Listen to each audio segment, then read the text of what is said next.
자, 가야 될 길이 굉장히 멀어요. 오늘 하루에 1주제 전체를 다 하려고 합니다.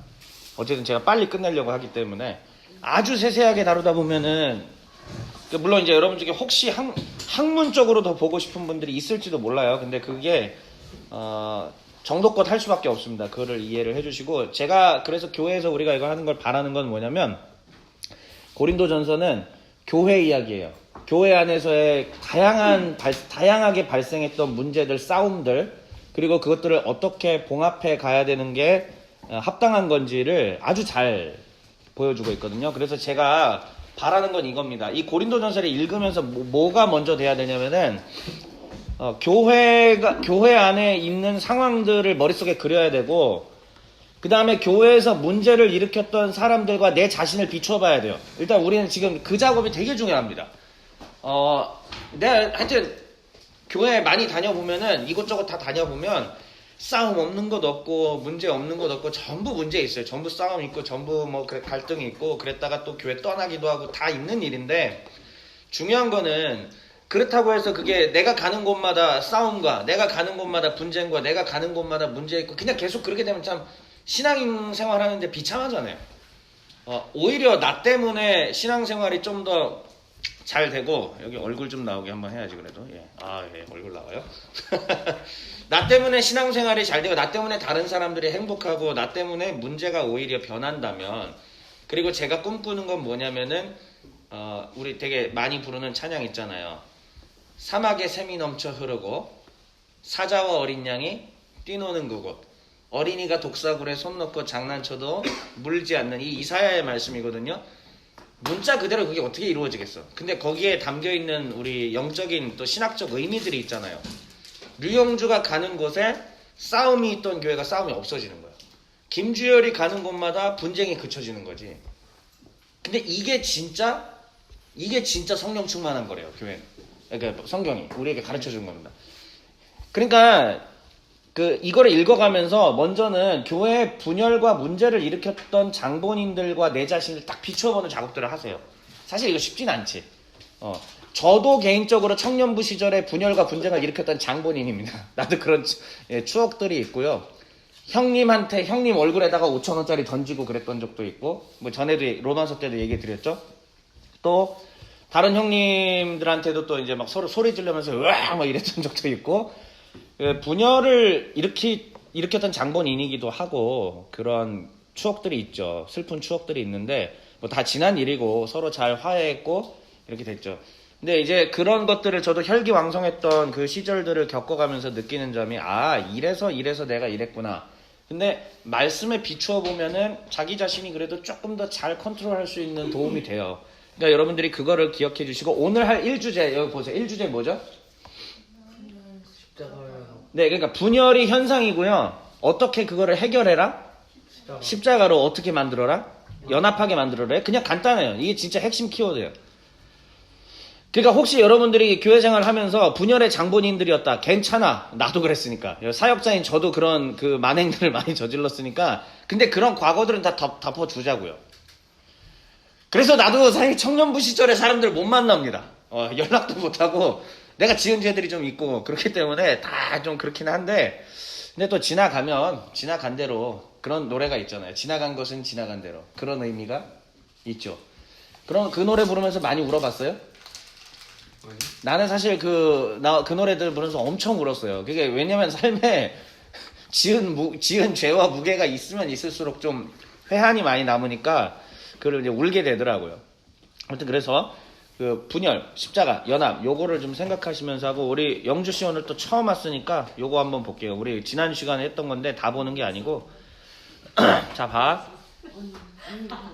예, 김시현 씨 왜요? 무슨 일이에요? 있어 보여서요. 뭐가 있어 보여? 아이패드. 있어 보여. 진짜 대박. 뭐 다 아이패드야. 여기도 아이패드야. 책까지 이렇게 하고. 애플 펜슬이야, 애플 펜슬.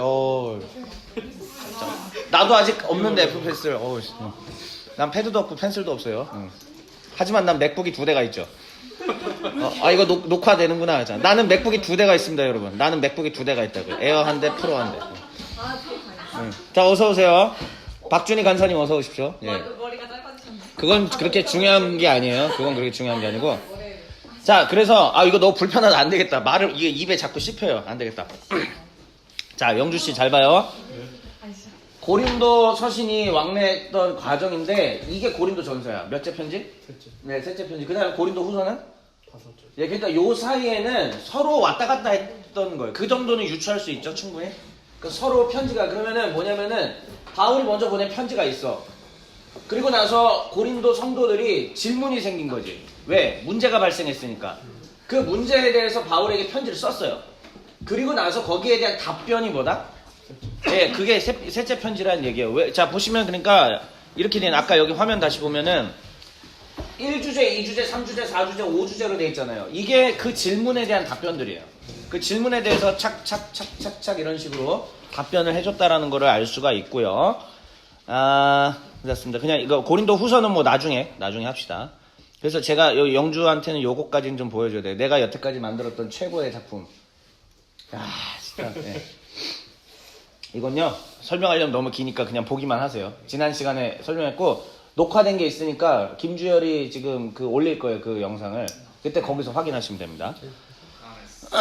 네, 그 다음 한번 그냥 요 정도까지만 이렇게 하고, 여기, 그래요. 자, 고린도 안에서는 민족 갈등이 있었어요. 금수저냐, 은수저냐, 동수저냐라는 문제가 교회 안에서도 있었어요. 고린도 그냥 지역 자체에도 있고, 당연히 금수저는 무슨 힘? 네, 로마가 그 세계 패권을 지배하고 있으니까 내가 로마 시민권만 갖고 있으면 나는 금수저예요. 그 다음 은수저는 그리스. 그 다음 동수저는 유대인입니다. 근데 그리스인과 유대인들은 서로 계속 싸워요. 그러니까 여기 고린도뿐만이 아니라 실제 로마에서도 클라우디우스 황제가 추방령 내렸을 때도 제가 왜 추방령 내렸다고 그랬죠? 얘네들이 싸워요. 그러니까 둘이 합쳐서 몇만 명이야. 몇만 명이 거기서 이게 전투라도 벌어지면 이거 어떻게 되는 거예요? 황제 입장에서 굉장히 로마 황제는 하나님도 관심 없고 뭐 예수님도 사실 관심 없어요. 자기가 신이니까, 자기가 짱이니까. 로마 황제의 최대 관심사는 뭔지 아세요, 여러분들? 그 당시에? 잘 생각해봐요. 변수아가 지금 전 세계를 통치하는 패권자라고 생각해보세요, 변수아님. 건이요? 건이는 아니고요. 요런 드립이 좋아. 이런 드립 마구 치란 말이에요. 중간중간 마구 치세요. 자, 변수아님, 역덕이시잖아요. 역사 덕후시잖아요. 변수아가 만약에 로마 황제야. 그러면 제일 중요한 게 뭐야? 그러니까 자, 정복도 했어. 그러면 북쪽 전선, 서부 전선, 남부 전선 다 있잖아요. 뭐 한니발 장군 같은 사람들 완전 남쪽에 있는 그쪽 카르타고 사람도 있고, 이쪽에는 또 다른 민족들, 저쪽에는 저쪽 민족들이 전부 전선을 이루고 있는데 일단 내 영역 통치 안에 있어. 근데 내 나라 사람들 라틴족은 아니야. 자, 그럼 뭐가 제일 중요하죠, 황제는? 내 사람으로 채워야. 무조건 체제 안정이 제일 중요해요. 네.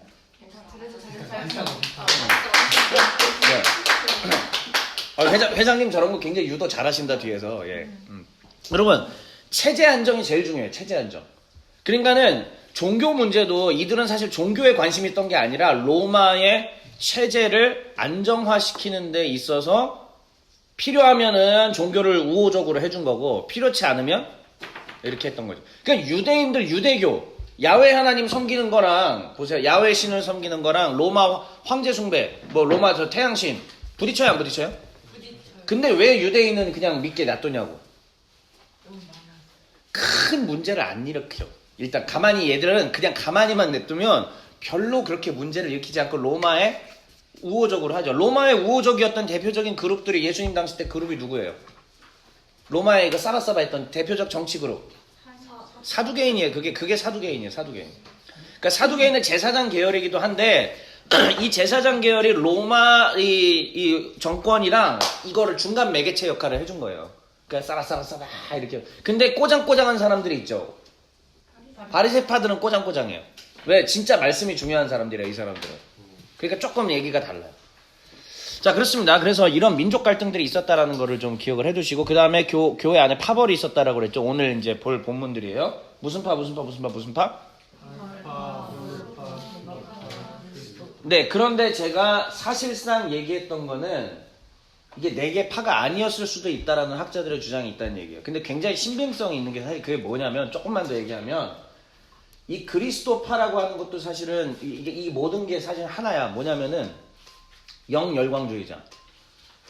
만약에 한규동 아저씨가 계시가 임했어. 그리고 그냥 지나다니면서 갑자기 하나님께서 나 자꾸 보여줘.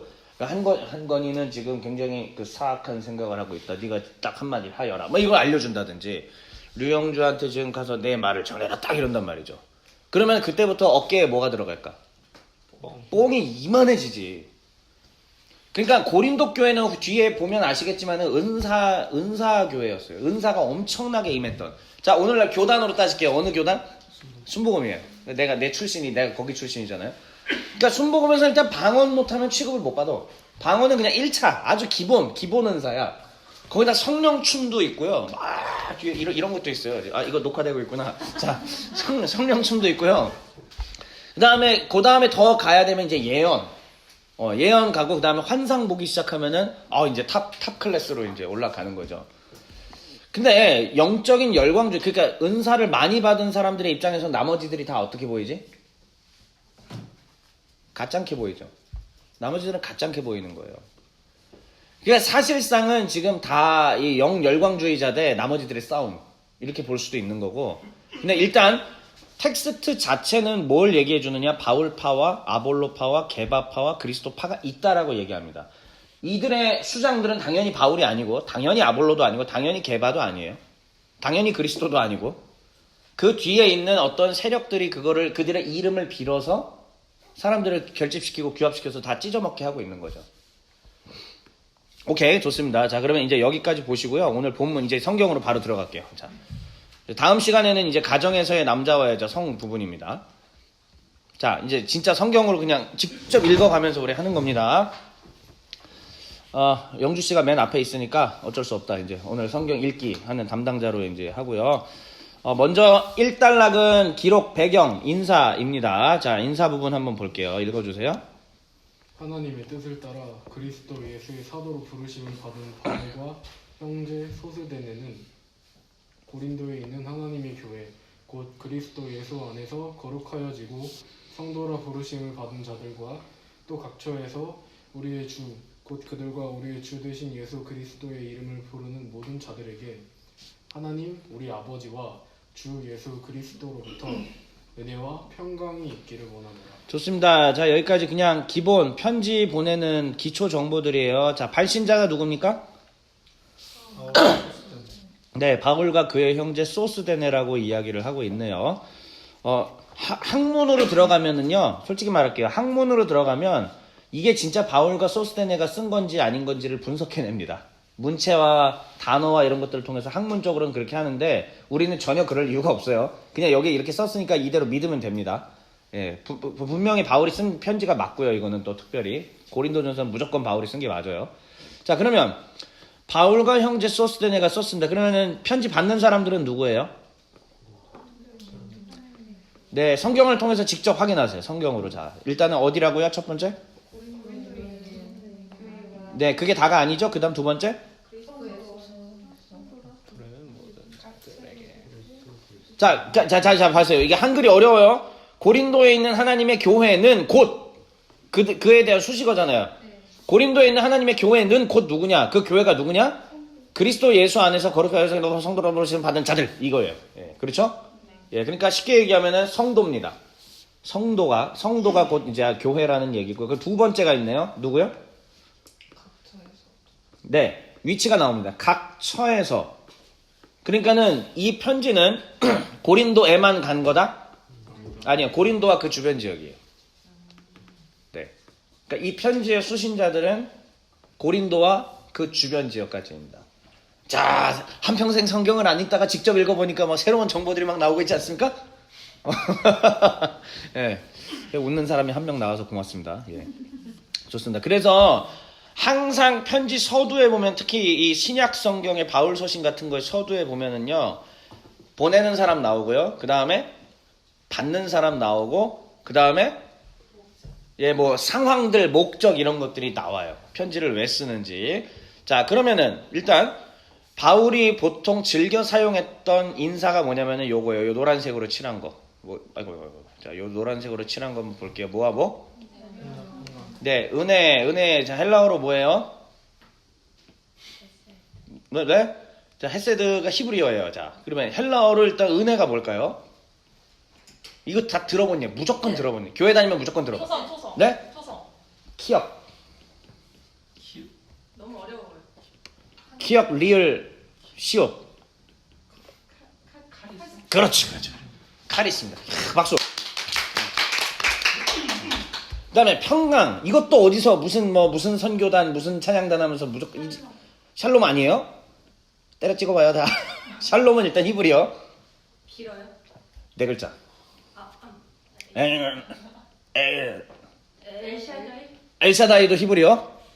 전능한 하나님이란 뜻입니다.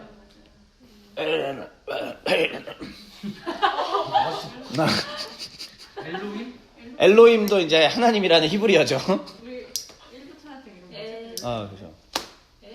에이레네. 못 들어봤어요? 들어봤지? 지금 서예린 아 하고 있잖아. 어디선가 들어본 거예요. 아니 들어본 거. 그렇지, 어디선가는 들어봤어요. 이게 한 번쯤은 어디선가는 들어봤어요. 에이레네. 이레네. 그래서 자, 그러면 여기서 잠깐만요. 여기서 잠깐 우리 재밌는 거 한 번만 보여드릴게요. 제가 또 신학생들 가르칠 때도 항상 요거 동시에 이렇게 켜놓고 하거든요. 요때 딱 여기 이 바이블 허브 같은데 딱 들어가세요. 바이블 허브라고 있거든요, 여러분. 바이블 허브 딱 들어가면은 이게 있어. 기가 막히죠. 기가 막히죠. 딱 퍼스트 코린티안스 들어간 다음에 자 보세요. 여기서 반응 좋아요. 그렇지. 그런 반응이에요. 자 인터라이너 버스 이렇게 해놓으면은 자 무슨 일이 벌어? 이야. 욕했어 지금. 씨 나왔어요. 자. 자 이게 헬라어입니다. 이제 이게 헬라어예요. 근데 친절하게 여기 다 지금 이게 발음도 써져 있고. 자 한건이 요게 발음이야. 요거 보고 읽어봐요. 에이레네. 에이레네 나왔잖아. 에이레네. 카리스와 에이레네. 요게 카리스라는 단어고 요게 에이레네라는 말입니다. 예. 기가 막히죠. 그리고 여기 실제 예수 그리스도라는 말도 한번 보여드릴게요. 원어를 드디어. 자, 요게 이예수 크리스투. 이거는 투는 뭐 이제 뒤에 이제 제니티브가 소유격으로 이제 바뀌었는데 그건 무시하시고 그냥 예수 크리스토스 이렇게 보시면 돼요. 감동 오지 않습니까?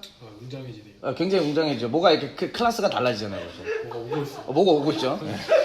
일단 악수 한번 합시다. 갑자기 나만 생각 안 했어. 가슴이 갑바도 굉장히 올라왔네 이렇게. 자 그렇습니다. 자 그래서 은혜와 평강이 있기를 원하노라라고 인사를 했어요. 자 4절 큐. 4절부터 9절까지. 그리스도 예수 안에서 너희에게 주신 하나님의 은혜로 말미암아 내가 너희를 위하여 항상 하나님께 감사하노니 이는 너희가 그 안에서 모든 일 곧 모든 언변과 모든 지식의 풍족함으로 그리스도의 증거가 너희 중에 견고하게 되어 너희가 모든 은사의 부족함 없이 우리 주 예수 그리스도의 나타나심을 기다립니다. 주께서 너희를 우리 주 예수 그리스도의 날에 책망할 것이 없는 자로 끝까지 견고하게 하시리라. 너희를 불러 그의 아들 예수 그리스도 우리 주와 더불어 교제하게 하시는 하나님은 미쁘시도다. 네.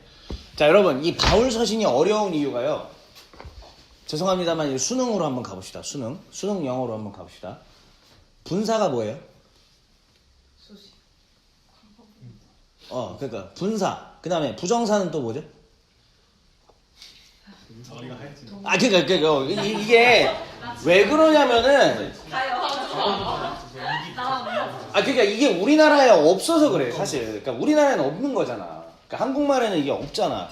근데 분사나 부정사나 사실 크게 다 통틀어서 위에 상위 카테고리로 가면은 품사가 뭘까요? 그러니까 형용사긴 한데 사실은 이게 벌브예요 결국은. 예. 형용사의 역할로 만들어주는 거지 사실은 올라가면 뭐죠? 벌브예요. 근데 우리나라 말은 그냥 깔끔하게 뭐뭐이다, 뭐뭐 했다, 먹었다, 뭐 그냥 이렇게 하면 되는데 바울 서신이 왜 길해? 특히 에베소서 같은 거 봐봐. 1장 거의 다 한 문장이야. 이만큼이 한 문장이에요. 근데 그게 사실은 다 동사예요. 동사긴 동사야. 근데 어떤 건 분사고 어떤 건 부정사고 하니까 저도 사실 이 서구권 사람이 우리 다 뭐 마찬가지지만 서구권 사람이 아니라서 분사와 부정사 정확한 뉘앙스를 몰라요. 지금도. 정확한 뉘앙스는 걔들이 알죠. 난 모르겠어요, 사실. 근데 어쨌든 이 헬라 사람들이라든지 영어권 사람들이든지 그런 게르만 라틴 언어들을 쓰는 사람들은 그런 식으로 해서 착착착착 이게 되긴 하더라고. 근데 우리나라로 하려면은 말이 너무 어려워지는 거예요. 그래서 이게 잘 찾아야 돼. 지금도 되게 길게 읽었잖아요. 아까 예를 들어서 이런 것도 마찬가지예요. 고린도에 있는 하나님의 교회 곧 그리스도 예수 안에서 거룩하여지고 성도로 부르심을 받은 자들과 또 각처 이거 벌써 여기서 다 까먹어. 그러니까 대상이 뭔지를 천천히 읽어가면서 먼저 딱 찾아내고 거기에 대한 나머지는 다 설명이에요. 설명. 이런 것들을 되게 수능 국어 수능 언어 이런 거 하는 것 같네요 지금. 그래서 그거를 잘 찾으면 되고 그러면 여기서 객관적 정보들만 한번 찾아봅시다. 우리 지금 읽은 것 중에 일단은 4절 하나님께 감사한데 바울이 하나님께 감사한 이유는 뭐냐면은 얘들 때문이야. 근데 그러면 얘들이 누구예요? 고린도 성도들이죠. 그럼 이 고린도 성도들이 어떤 특징을 갖고 있어요? 찾아봐요. 5절부터 언변과 지식의 풍족. 오케이. 언변과 지식에 풍족한 백성들이에요. 여기 고린도는. 또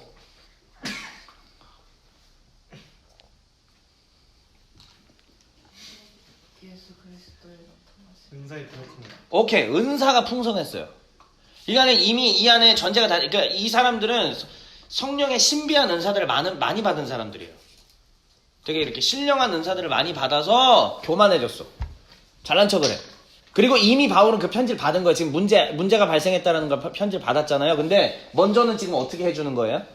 칭찬부터 깔아주는 거지. 자, 한번 칭찬 깔아주고 그 다음에 뒤에 말이 뭐예요? 이제 하고 싶은 말은 근데 이 자식들아 이러면서 이제 그 얘기죠. 그러니까 보시면 고린도 사람들 이거 잘합니다. 이거. 네, 요거 잘해요. 그 다음에 지식. 고린도 도시로 따지자고 하면은 오늘날로 따지면은 전 세계적으로 어느 급 되는 도시일까요? 고린도가. 유유. 뉴욕 너무 센데? 너무 세. 예? 뭐, 그냥 아니 한국으로만 따집시다. 우리나라 서울, 대전, 대구, 부산 찍고 할 때, 예? 부산. 거의 그 정도예요. 부산급이에요. 그러니까 일본으로 따지면 오사카죠, 그러니까 도쿄와 오사카. 그러니까 그런 도시이기 때문에 굉장히 발달돼 있는 게 맞고요. 그러면서도 한편으로 유대인들이나 그리스도인들은 또 어떻게 살아? 가난하게 살아. 그게 다 얽혀 있는 거예요. 그러니까 금수저, 은수저, 동수저들이 얽혀 있고, 근데 어쨌든 굉장히 부유한 도시. 네, 그래서 이런 모든 것들이 섞여 있다. 그리고 은사도 심지어 나타나기 때문에 데살로니가 교회 같은 경우는 제가 어떤 교회라고 했었어요? 혹시 로마서 때 슬쩍 얘기했는데 기억나세요? 데살로니가 교회? 내가 얘기했어? 다 얘기했어요. 안 했어요? 안 했어?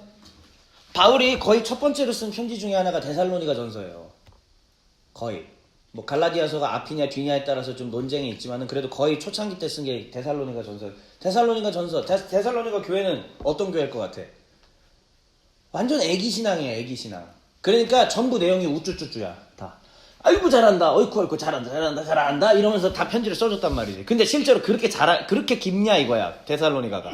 아니야. 거기 복음이 들어간 지 얼마 안 됐던 곳인데 바로 박해임에서 교회가 다 박살나고 붕괴되기 직전이었는데 그냥 살아난 거예요. 그러니까 바울이 잘한다 하면서 격려해주고 응원해주는 거죠. 반면에 고린도 교회는 여기는 어떤 곳이냐? 진짜 대단한 곳이죠. 지식 충만하죠. 말들 잘하지. 방언 받았지. 예언 은사 받았지. 성령의 춤 막 예배 때 이렇게 추는 사람이 혹시 있었을지도 몰라요. 예. 그런 곳이에요, 그런 곳. 자, 그런데 이제 바울이 이렇게 칭찬을 해주면서 격려도 해주면서 시작을 하는 겁니다.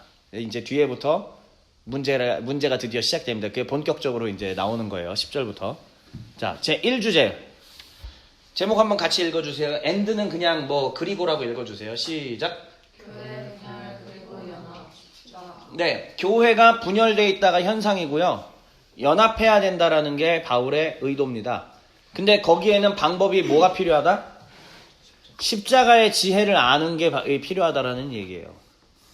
자, 그러면 아까 앞서서 다시요. 여기 보세요. 이 사람들은 어떤 사람들이었다고요? 언변과 지식의 어떤 사람?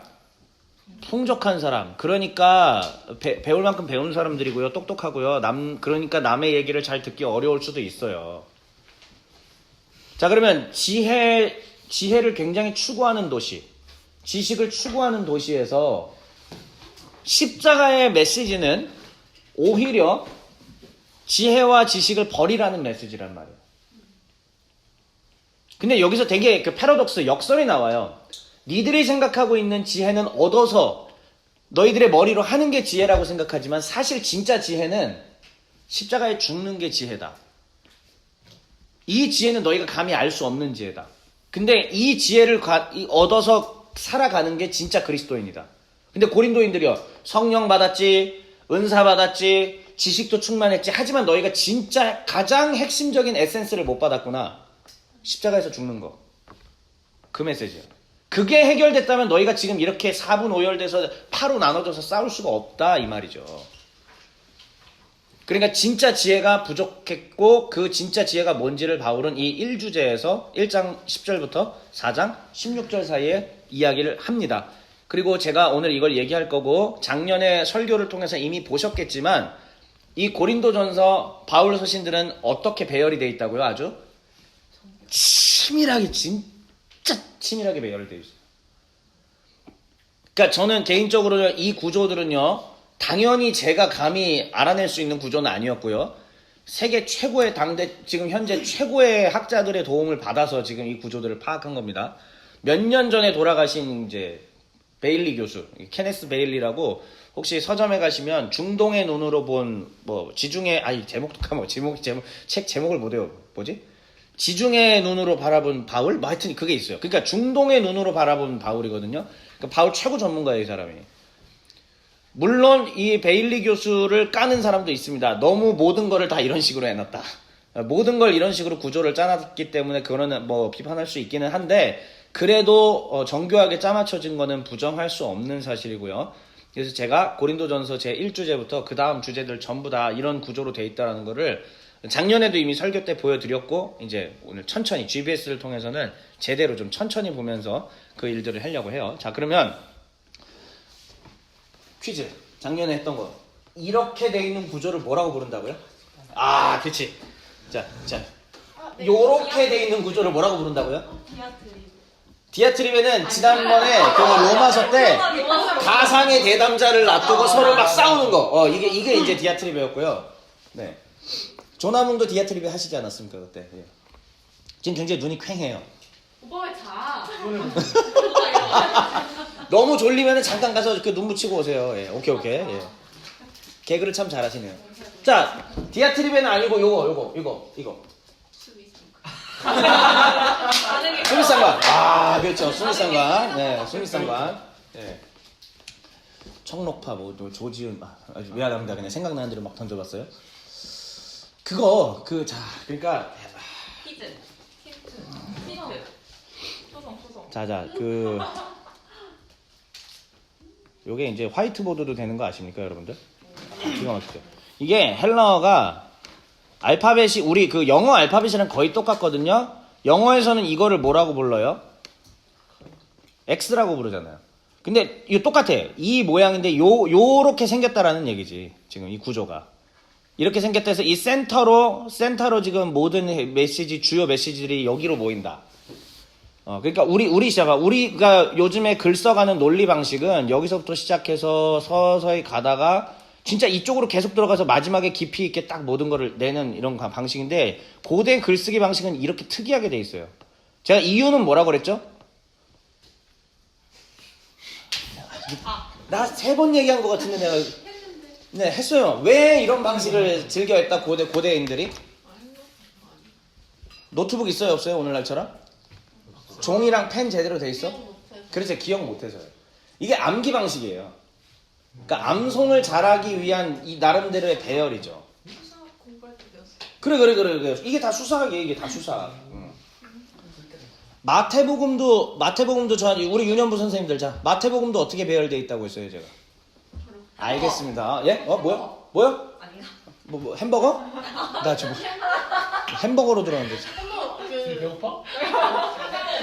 네. 하나님 나라 헷갈렸다. 하나님 나라에 뭐 햄버거 하셔가지고 아, 그렇죠. 예. 그거 햄버거 맞아요. 예, 그거 예, 햄버거. 하나님 나라가 임했다 해가지고 그 사이에 이제 예, 그거 햄버거 맞아요. 예. 제가 이제 내년부터 그거 가지고 책을 쓰려고요. 하나님 나라 그 햄버거 가지고 책 쓰려고요. 쉬운 말로 아주 쉽게 성도들을 위해서 아주 쉬운. 자, 이게 키라고 읽습니다. 키. 이거를. 헬라어 알파벳을.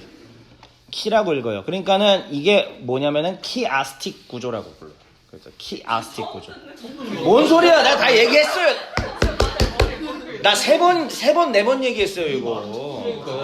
아이, 왜 이래, 진짜. 자, 구조가 있다고만 들었지. 자, 아니야, 안 했어. 이 자, 정도면 만만하시구나. 키아. 나 한번 해드릴게. 아, 내가 잘못했습니다. 예, 여러분들 내가 잘못했습니다. 예. 키아스틱 스트럭처, 또 다른 뭐 영어식으로는 카이즘이라고 같은 말이에요. 카이즘을 이제 키아스틱이라고 카이즘 구조라고도 얘기를 하는데 아무튼 요거는 기억을 해두시고 자 여기서 다시 자, 이쪽으로 돌아옵니다. 자 그러면 고린도전서 이 윗뚜껑과 아랫뚜껑을 한번 보세요. 자 윗뚜껑 문제점이 나옵니다. 문제를 먼저 제시를 합니다. 자 그 다음에 아랫뚜껑은 뭐죠? 해결됐지. 그렇지. 이제 다시 보세요. 문제점, 분쟁. 뭐 나는 아무에게도 세례를 뭐 그리스도와 가이오 외에는 세례를 주지 않은 게 참 고맙다. 하여튼 그거는 뭐냐면은 분쟁의 불씨가 안 됐다 내가. 그래서 감사하게 생각한다. 그러면서 이제 십자가 얘기로 오면서 센터에 이제 십자가 얘기가 있고 근데 결과가 어떻게 됐다? 그리스도는 하나 된다. 바울이 아볼로가 게바가 서로 싸웠냐 이거야. 바울과 아볼로와 게바가 서로 같은 목적으로 주를 위해서 일했지 서로 자기네 분파 만들려고 했냐 이거지. 근데 왜 너희들은 그렇게 하냐. 그래서 하나가 돼야 된다. 그 하나가 되는 그런 방법은 자 핵심은 어디에 있다? 센터에 있는 거예요. 그 내용이 뭐냐면 야 지혜의 도시냐? 지식의 도시냐? 지혜와 지식을 정말 사랑하지? 지혜와 지식? 근데 하나님의 지혜를 좀 알아다오. 이 소피스트들이 얘기하는 또 아니면은 그리스 철학자들이 얘기하는 그 지혜 방식 말고 우리 하나님이 얘기하시는 지혜를 한번 귀 기울여 보겠니? 그 하나님의 지혜가 바로 어디에 나타나냐면 십자가에 나타났다. 자 그러면 제가 전에도 얘기했어요. 얘기했나? 자, 얘기했나 모르겠어. 자꾸 이제 의심스러워. 얘기했나? 이제 의심스러운데 이 당시 고대인들 요 딱 진짜 정확하게 바울 당시 때 사람들이 십자가라는 말을 딱 들으면은 어떻게 느낀다고 했었어요? 나 여기서 얘기를 했나 모르겠네. 그게 아니야. 그건 다 아는 거잖아. 그러니까 로마에서 정치범들한테는 제일 그 무거운 십자가형 처형. 오늘날 북한에서는 정치범 수용소 보내는 것처럼 제일 무거운 거 주는 거예요. 그게 십자가형이거든요. 얼마나 고통스러워. 근데 십자가는 단순히 정치범 그것만이 아니라 그 당시에 함의적인 그 이미지들이 있어요. 예를 들어서 그러니까 유영주가 로마의 뭐 고관 대작이고 나는 거기에 이제 지금 이렇게 해서 이 사람한테 고기를 납품하기 위해서 장사치라고 칩시다. 아유 대감마님 이러면서 또 해요. 그런데 갑자기 대감마님 왜 그 팔레스틴에서 그 예술한 작자에 대해서 들어보셨습니까? 그럼 연기 빨리 해. 무슨 연결? 연기를 하라고. 들어보았지. 아니 근데 그 예수라는 작자가 이번에 죽었다고 합니다. 아 그래? 무슨 일로? 아 그 정치범이죠. 그거 못 들어보셨습니까? 근데 어떻게 죽었는지 아세요? 어떻게 죽었는데? 십자가에 달렸답니다. 십자가? 이러면은 십자가 정도가 아니라 얘끼 사람아 저리 썩 꺼져. 말도 못해. 아우 막 너무 혐오스러워. 극혐 완전 극혐해서 십자가 말만 들어도 오들오들 이게 문헌에 있어요. 2000년 전에 문헌에 기록이 돼 있어요. 그렇기 때문에 그 당시 로마 문화 속에서 로마 사람들이 십자가라는 말만 들어도 바들바들 떨고 그냥 극혐 완전 싫어 전혀 말 꺼내지 마 이런 분위기였다라는 게 기록이 돼 있습니다. 그러니까 십자가라는 건 십자가와 지혜가 연결이 되는 말이야 아니야? 절대 아닌 말이에요. 십자가와 지혜는 연결될 수가 없는 말입니다. 그런데 바울이 지금 계속 이 서두에서 그 승부를 볼장 가보는 거야. 서두에 진짜 딱 승부 보는 거예요. 뭐냐? 진짜 지혜는 십자가의 지혜야. 말도 안 돼. 맘마미야 이러면서 이게 무슨 말도 안 되는 소리냐고 난리가 나는 거지. 근데 그게 바로 진짜 지혜고 그 진짜 지혜는 성령을 통해서 계시된다. 너희들 성령 받았다며.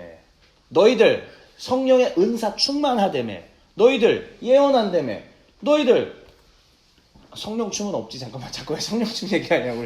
우리 순복음에 옛날에 이 전설에 이 성령춤 부대가 있었어요. 옛날 서대문 시절에. 물론 제가 태어나기도 20몇 년 전 얘기지만은 계셨대요.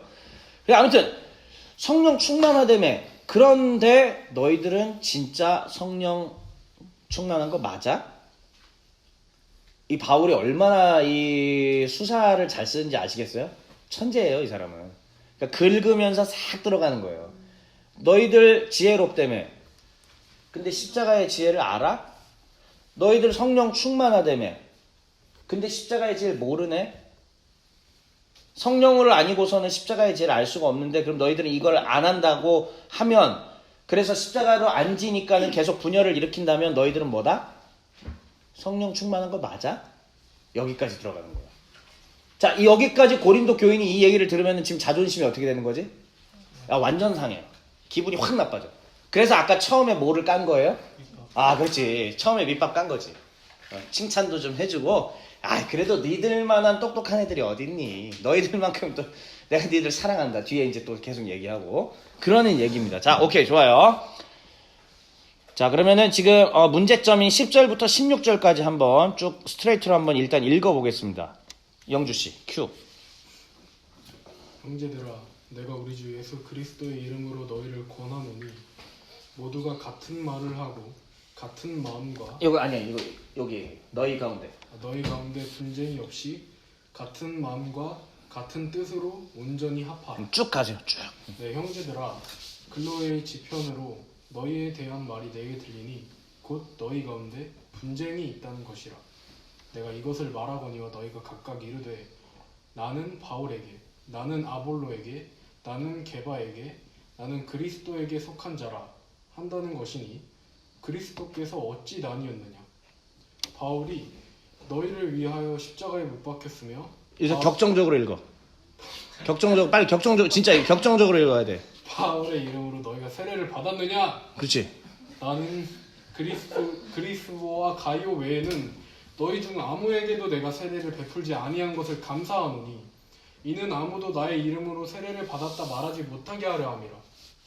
내가 또한 스데바나 집 사람에게 세례를 베풀었고 그 외에는 다른 누구에게 세례를 베풀었는지 알지 못하노라. 오케이. 자, 현상 분석 빨리 들어가 보세요. 일단은 바울이 소식을 들었습니다. 누구 쪽 사람들한테? 예, 영어에서 여러분 클로이라는 이름 들어봤어요? 클로이 모레츠. 예, 이거 글로에예요. 글로에를 영어식으로 하면 클로이입니다.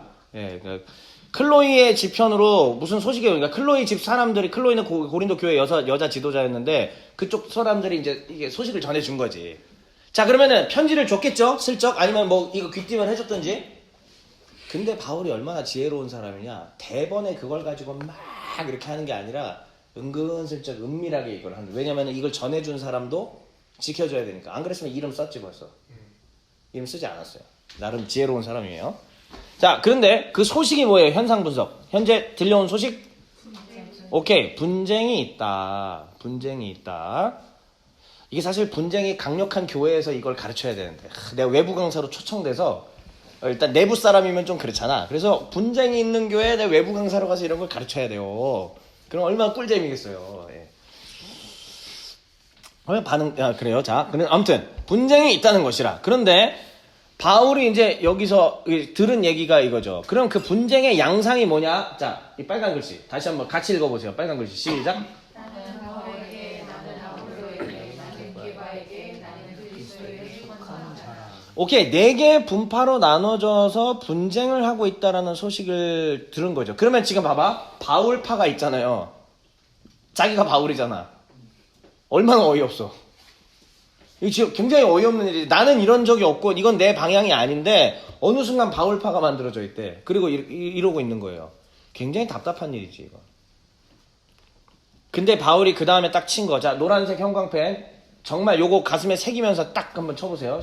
소리 내서 읽어보세요. 시작. 그리스도께서 어찌 나뉘었느냐. 오케이, 이거를 딱 바로 던집니다. 그리스도께서 나뉘었냐? 그리스도께서 정말 분파로 나눠져 있느냐? 그러면 바울파가 있다며. 자, 그러면 바울이 십자가에 못 박힌 적이 있냐? 자기 자신을 가리키는 말이죠. 그리고 너희가 세례를 받을 때, 밥타이즈를 받을 때 In the name of Jesus야? In the name of Paul이야? 바울의 이름으로 세례 받은 적 있냐 이거예요. 없잖아. 당연히 예수의 이름으로 받는 건데 바울에게 속했다라는 이 말 자체가 나온다라는 게 이게 얼마나 어이없는 얘기냐 이거지. 아볼로도 마찬가지고 게바가 누구예요? 게바가 베드로예요. 베드로. 게바도 마찬가지예요. 그러니까 바울이냐 아볼로냐 베드로냐 이게 말이 안 되는 소리지. 자, 그런데 여러분들 그거를 아셔야 되는 게 뭐냐면 일단 베드로는 어떤 상징적인 인물이죠? 이 당시에 교회에서 베드로는 짱이죠. 사실 예수님의 그거였잖아요. 짱이잖아요. 그러니까 베드로가 가진 권위는 진짜 그런 거예요. 그 다음에 아볼로는 어떤 사람이야? 네, 그렇기도 하고. 그러니까 일단 아볼로는 이걸 잘해. 그리고 아볼로도 똑똑해. 바울이 고린도 교회 개척했어요. 그 다음에 바울이 이제 에베소로 떠난 이후에 그 다음에 또 이 교회에 와서 2대 3대로 이렇게 말씀을 가르쳤던 사람 중에 하나가 누구예요? 아볼로예요. 그러니까 파가 생긴 거야. 근데 정작 당사자들이었던 아볼로가 폐가르라고 했겠어요? 바울이 폐가르라고 했겠어요? 안 그래요. 그럴 턱이 없죠. 당연히 그런 소리예요. 근데 남아있는 누군가들 중에서 욕심이 있는 거야. 그러니까 남아있는 자들 중에 욕심이 있으니까 패를 갈라서 하고 싶은데 그러려면 뭐가 필요해요? 항상 싸우려면. 당위성이 필요하잖아요. 그러니까는 봐라. 바울이 가르쳐준 게 진짜였지 않냐. 아무렴 우리 교회를 세운 분인데 근데 그 바울은 그 성격 꼬장꼬장하고 땡땡거리기만 하고 저 인성도 좀 별로인 것 같던데 뭐 아무리 그래도 아폴로처럼 우리한테 이 사글사글하게 하면서 잘 가르쳐준 사람이 있나? 연기가 너무 좋았나봐. 지금 조 회장님 빵 터졌어요.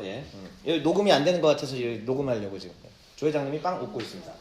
자, 여러분, 그러니까 그런 거예요. 그러니까 아폴로 입장에서는 최선을 다해서 그냥 하고 자기는 또 떠난 거야. 근데 그 뒤에 이렇게 되는 거죠. 그러니까 베드로는 아시다시피 그 당시에 베드로의 이미지 짱이잖아요. 베드로는 또 짱이에요, 실제로. 이 현실에 대해서 어떻게 생각하십니까, 남독자님? 어느 교회에서나 있을 수 있는. 그렇죠. 있을 법. 사실은 어느 교회나 다 있는 얘기. 이거는 지금 모든 2000년 전부터 지금까지 모든 동서고금을 막론하고 어디에든 다 있는 얘기예요. 그러니까 고린도전서가 우리한테 큰 힘을 줄 수 있는 거예요. 이런 문제가 발생할 때 어떻게 극복해라. 그러니까 저는 과거에 이걸 읽으면서 반성을 많이 한 게 나도 그런 강성이었기 때문에 나도 강성이고 막 사람들 선동하고 조직하고 이런 류의 인간이었기 때문에 그렇다고요, 사실. 나도 불평 불만 많았고 교회에서 어른들은 왜 이래 이랬던 사람이었기 때문에 과거에 제가 청년부 시절에 그랬기 때문에 이걸 이해한다고요. 그러면 어느 순간 당이 지어 있더라고요. 박지엽을 따르는 자, 그리고 또 저쪽을 따르는 자, 저쪽을 따르는 자, 이렇게 돼 있더라고요. 사실은 철없어서 내가 그렇게 한 거예요. 그렇기 때문에 이 심리가 뭔지도 충분히 제가 이해를 하고요.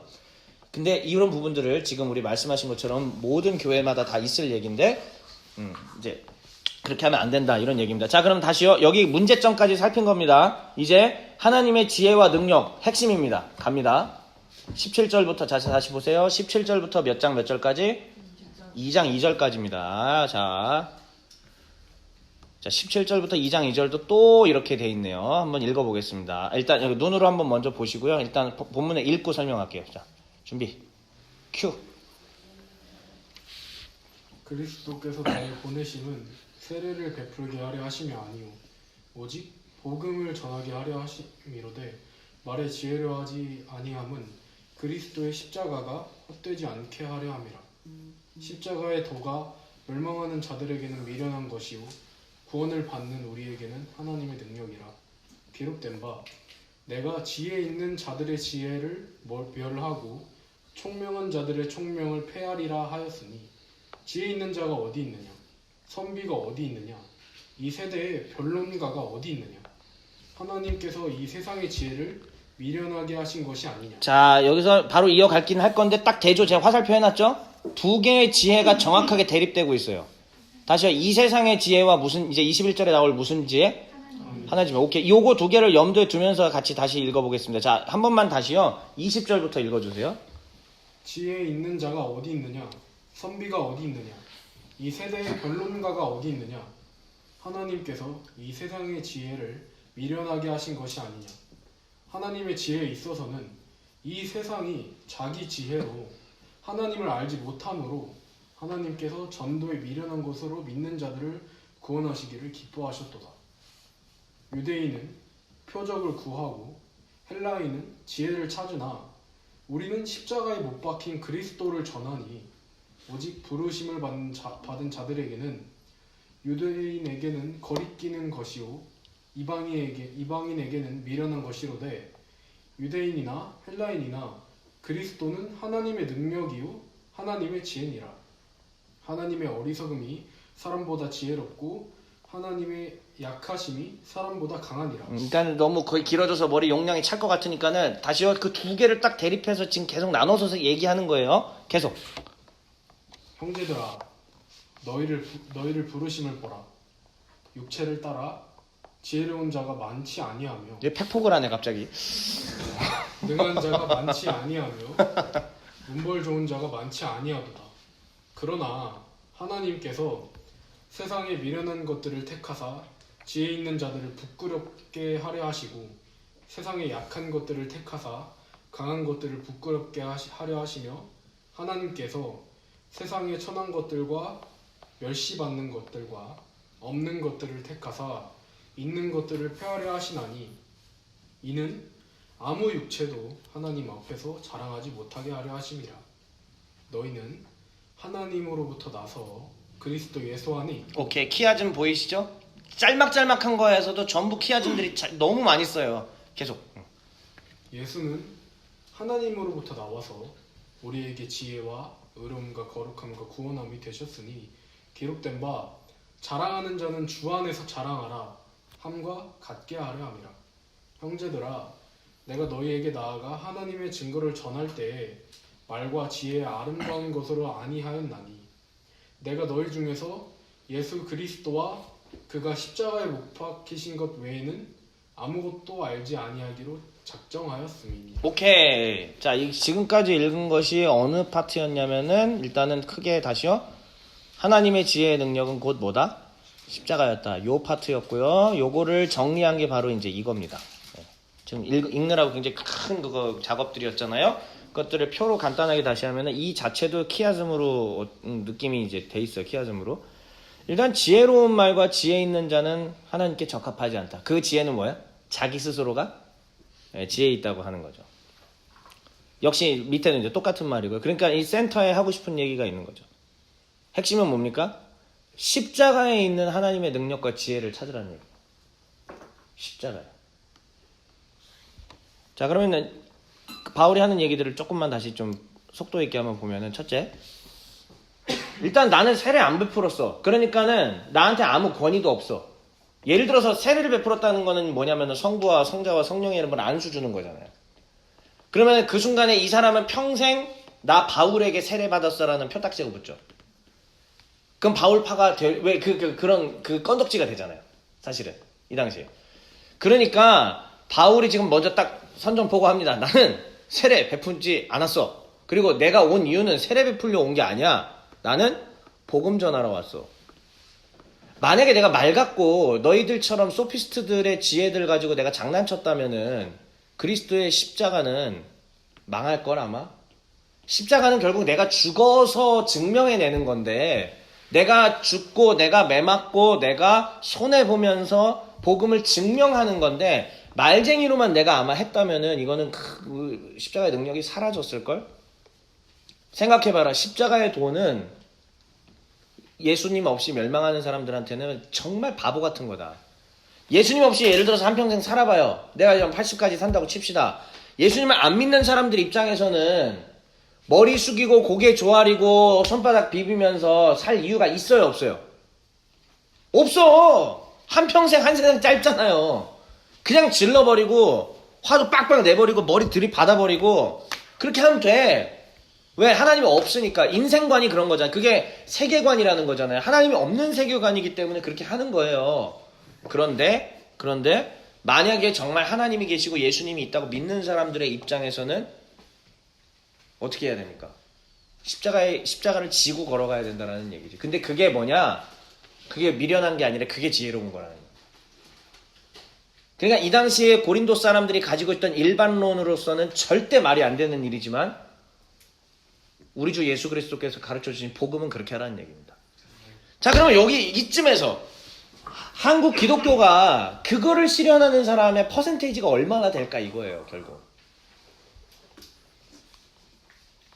그러니까 초점이 어디가 있는지를 여기서 정확하게 우리가 찾아야 돼요.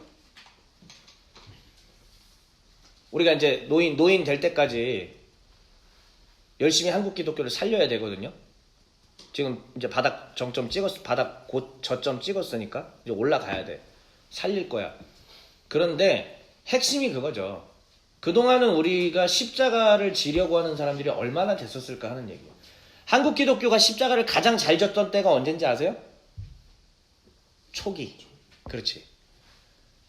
아니 그때는 그러니까 우리 선조님들이 사실 당연히 1800년대니까 뭐 모르시잖아. 그러니까 아무든지 나를 따라오려거든 자기 십자가를 지고 나를 따라올 것이니라. 날마다 제 십자가를 지고 나를 따를 것이니라. 그래서 이거 실제 역사예요. 실제 역사. 옛날 우리 선조님들 중에 세 분이 등에다가 나무 십자가 만들어 놓고 그 지구 선조사님한테 와가지고 눈보라를 뚫고 세례받으러 왔어요. 얼마나 바보 같아. 그러니까 지금 기준으로 봐봐. 진짜 바보 같죠? 말이 안 되는 그런 의미가 아니었잖아요.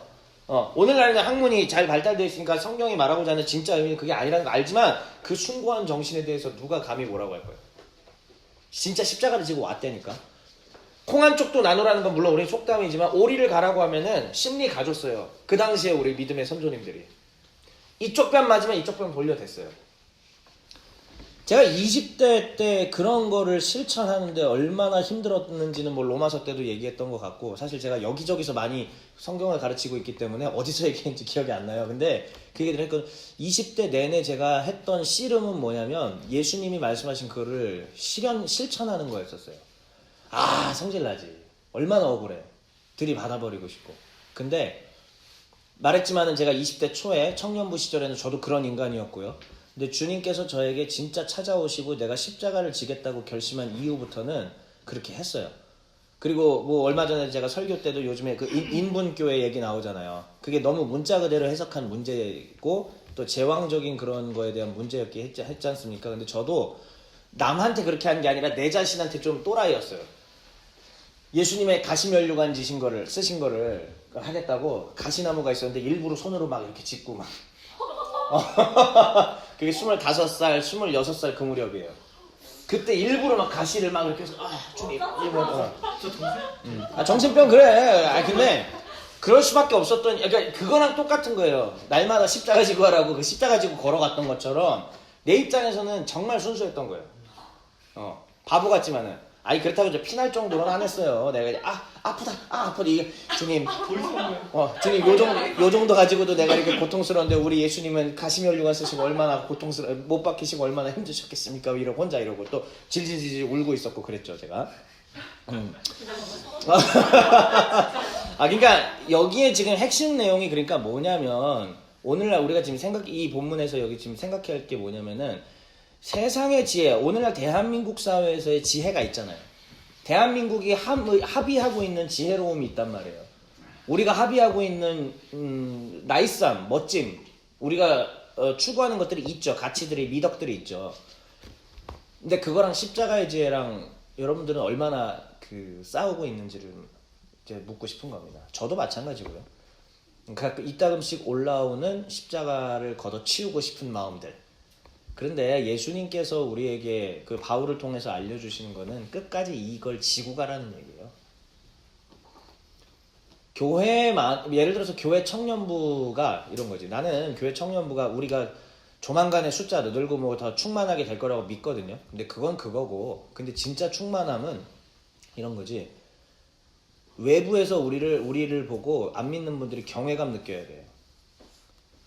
덜덜덜 떨 정도가 돼야 돼요. 뭐 지금은 저도 많이 무너졌지만 이렇게 20대 한창 그 가시 막 이렇게 손으로 쥘 때 그 무렵에는 불신자들이 절 보고 겁먹었었어요. 진짜 또라이다 쟤.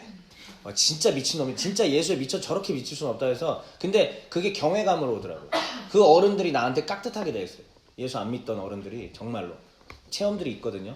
근데 사실 그거는 그러니까 저는 이제 그래요. 사역자 될 사람이었었으니까 그렇다고 칩시다. 근데 그게 아니고 전체가 그런 외부에서 경외감을 느낄 정도의 뭔가가 있어야 돼요. 그건 뭐냐면은 십자가 지는 순간부터 나와요. 쟨 등신 아니야? 쟤 이번에 승진 안 할 거야? 쟤 월급 포기했어? 도대체 왜 자기가 손해를 보면서까지 저렇게 하는 거지? 근데 거기서의 그 숭고함과 경외감이 나오는 사람들이 많아지면 진짜 이거는 성령의 우주 대폭발입니다. 그러니까 이 GBS에 모인 여러분들한테 그 길로 지금 초대하는 거예요, 사실. 이게 진짜 신자의 길이고요. 이 길을 가야 된다라고 얘기를 하는 거고, 바울이 지금 2000년 전에 이 편지를 통해서 여러분들에게 시공간을 초월해서 얘기해주고 있는 겁니다. 물리학자님, 시공간으로 따지면 아직도 현재잖아, 그지? 현재 그 존재하는 거잖아, 지금 그때가. 그쵸, 맞죠? 아인슈타인에 따르면 맞아요, 아니에요? 빨리 얘기하세요. 모르는 거에 대해서 대답하지 않고. 네, 알겠습니다. 예. 시공간 개념을 만들어내신 그 분들, 진짜 위대한 시공간을 합친 거는 위대한, 이 얘기는 하지 않겠습니다. 아무튼 그래서 바울의 어디로 새? 내가 자꾸 어디로 새 자꾸. 아무튼 그거를 이제 여러분들한테 말씀을 드린 거예요. 그래서 뭐 나머지들은 그런 거에 대한 다 설명드립니다. 이 세상은 자기 지혜로는 하나님 알지 못해요. 하나님께서는 또 이게 지혜가, 하나님의 지혜가 얼마나 미련한지를 또 설명해 주시는 거예요. 뭐냐? 전도가 얼마나 미련해. 근데 기어이 하나님께서는 표적으로 알려주시지 않고 그러면 전도는 어떤 식으로 하는 게 전도일까요? 말로 예수 믿으세요만이 아니죠. 십자가 지는 삶을 보여주는 것까지 전도지. 계속 바울은 일관되게 그 이야기를 합니다. 분열의 장본인들한테 그 얘기를 하는 거예요. 자, 유대인은 표적 구하지, 헬라인은 지혜를 찾아요. 근데 우리 그리스도인들은 뭘 전한다? 23절. 이거 소리내서 같이 읽어주세요. 자, 23절. 우리는 뭘 전한다? 그거를 사람들한테 보여주는 거야. 자, 아까 영주씨, 십자가 얘기만 해도 사람들이 반응이 어땠다? 물을 뿌리고 죄를 뿌리고 꺼지라고 하죠. 근데 십자가에 박혀있는 피가 철철철 나는 그 이미지를 가지고 사람들한테 가는 겁니다. 그리고 나도 그렇게 무릎을 꿇고 가는 겁니다. 십자가에 못 박힌 그리스도를 전한다. 이게 바울의 가르침이에요. 그게 바로 능력입니다. 자, 그러면서 바울이 팩폭을 하죠. 형제들아, 솔직히 니들 학벌이 썩 괜찮지 않다. 솔직히 니들 능력이 꽤 괜찮지 않다. 니들 중에 재벌도 없지. 사장님들 계시니? 이런 얘기예요. 문벌 좋은 자 많지 않다. 근데 하나님은 하나님의 지혜를 계속 설명해 주는 겁니다. 하나님의 지혜는 그런 쪽으로 가 있는 게 아니라는 거지. 고린도에서의 추구했던 그 시대 정신과 시대 가치는 바로 이런 쪽이에요. 잘 돼서 성공해서 이렇게 하는 거. 그러니까 제가 이거 좀 죄송한 얘기인데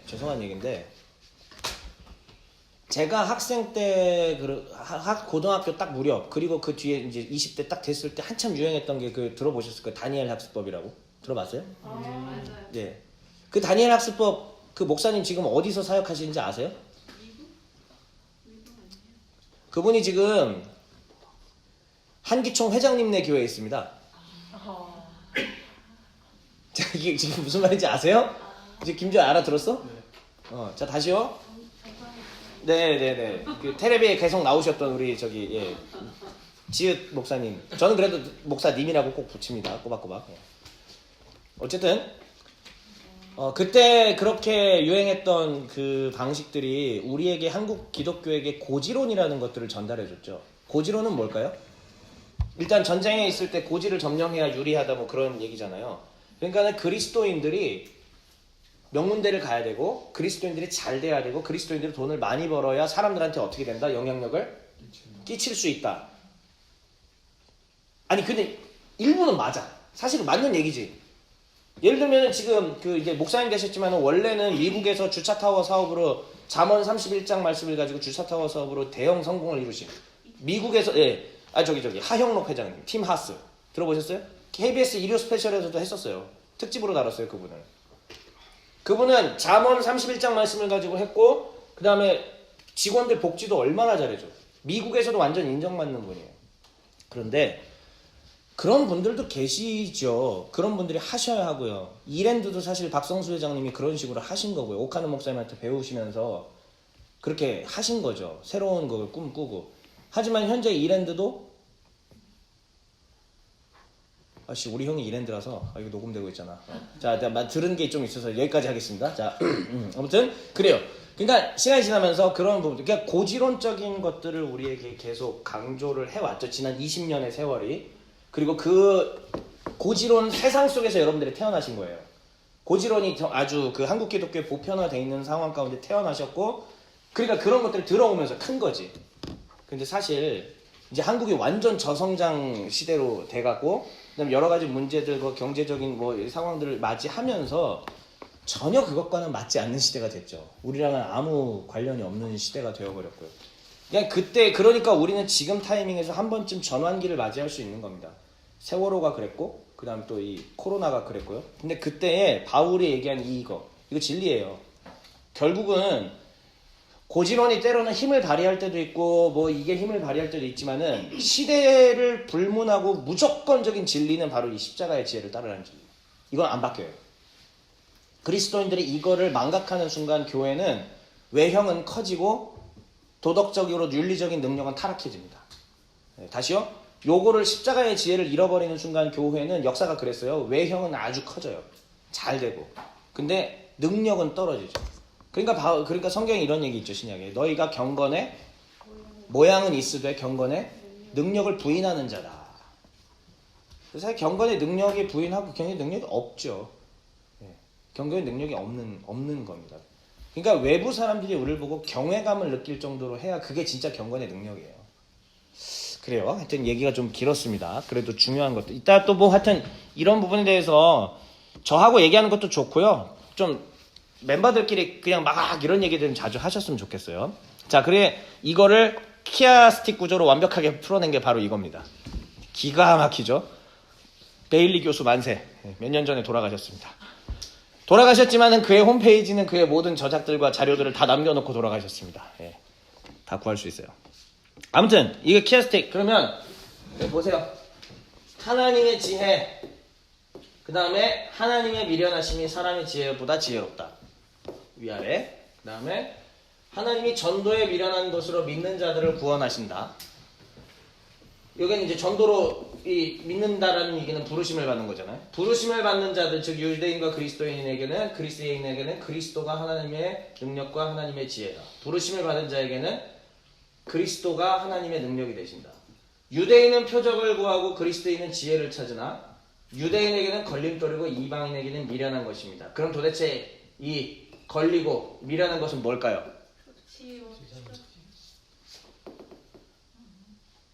그러니까 유대인하고 이방인들은 거부하는 거지만 우리에게는 진짜 지혜로운 능력은 뭘까요? 예, 십자가라는 얘기예요. 그래서 이 센터에 이 부분이 이렇게 배치가 되어 있습니다. 우리가 전하는 건 십자가에 못 박힌 그리스도다. 우리가 전하는 건 십자가에 못 박히신 그리스도다. 그래서 아까 제가 여기 어딨어?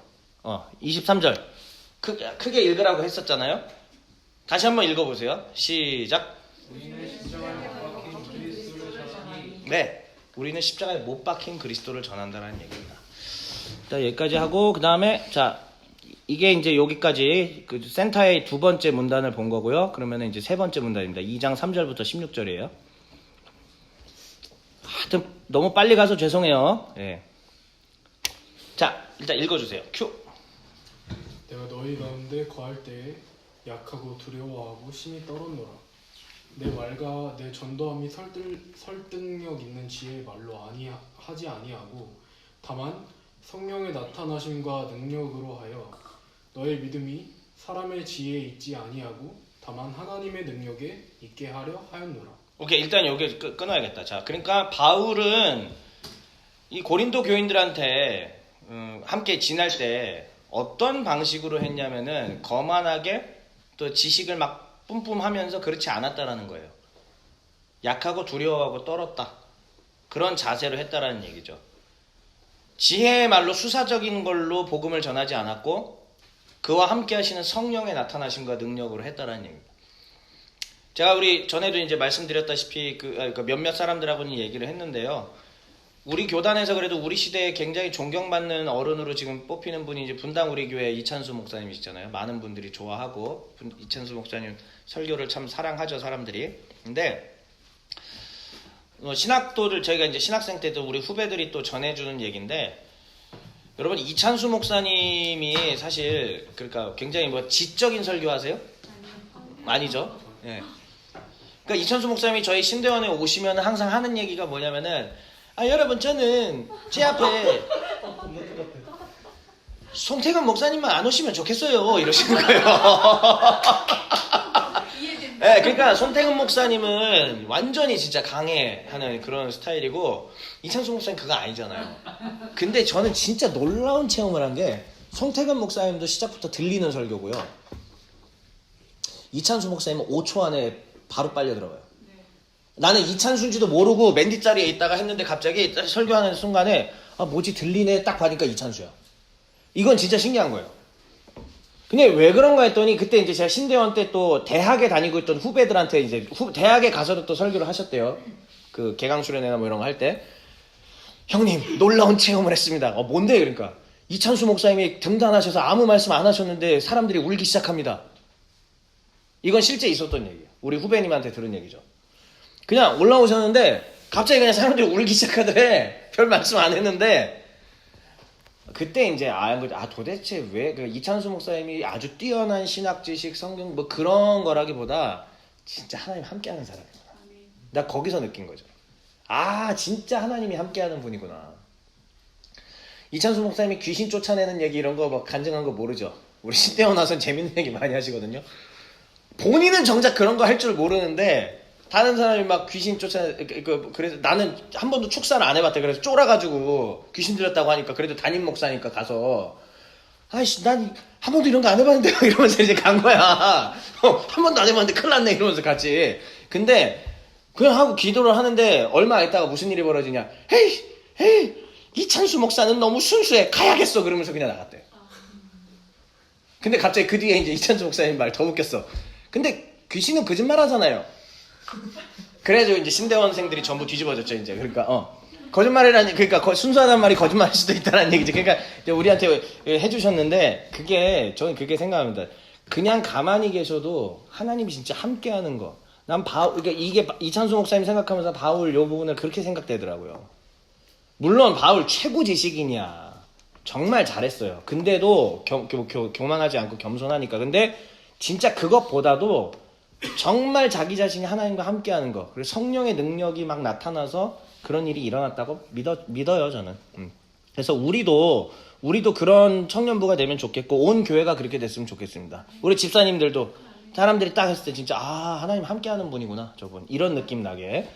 예, 느낌이 아니라 실제로. 예, 느낌이 아니라 실제로. 나 지금 헛소리 할 뻔해. 큰일 날 뻔했네. 자, 느낌이 아닙니다. 실제로. 자, 그러면 6절부터 읽어주세요.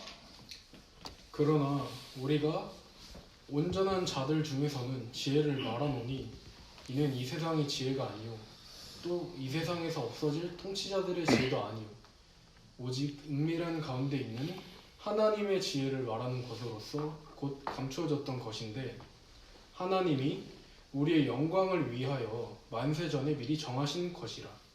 오케이, 여기까지. 자, 일단은 온전한 자들이라는 표현을 조금 더 깊이 보려면 이 단어를 그냥 지나치면 안 돼요. 그냥 온전한 자들하고 지나갈 수 있겠죠. 근데 제가 여기다 헬라어로 꼭 텔레이오스라고 이제 표현을 해놓은 이유는 뭐냐면, 이 당시에 온전한 자들, 곧 텔레이오스, 여기는 오이스라고 써있는데 그냥 텔레이오스가 일반 명사라, 그러니까 그거라서, 텔레이오스라는 표현을 썼을 때는 그 당시에는 합의된 이미지가 있는 거예요.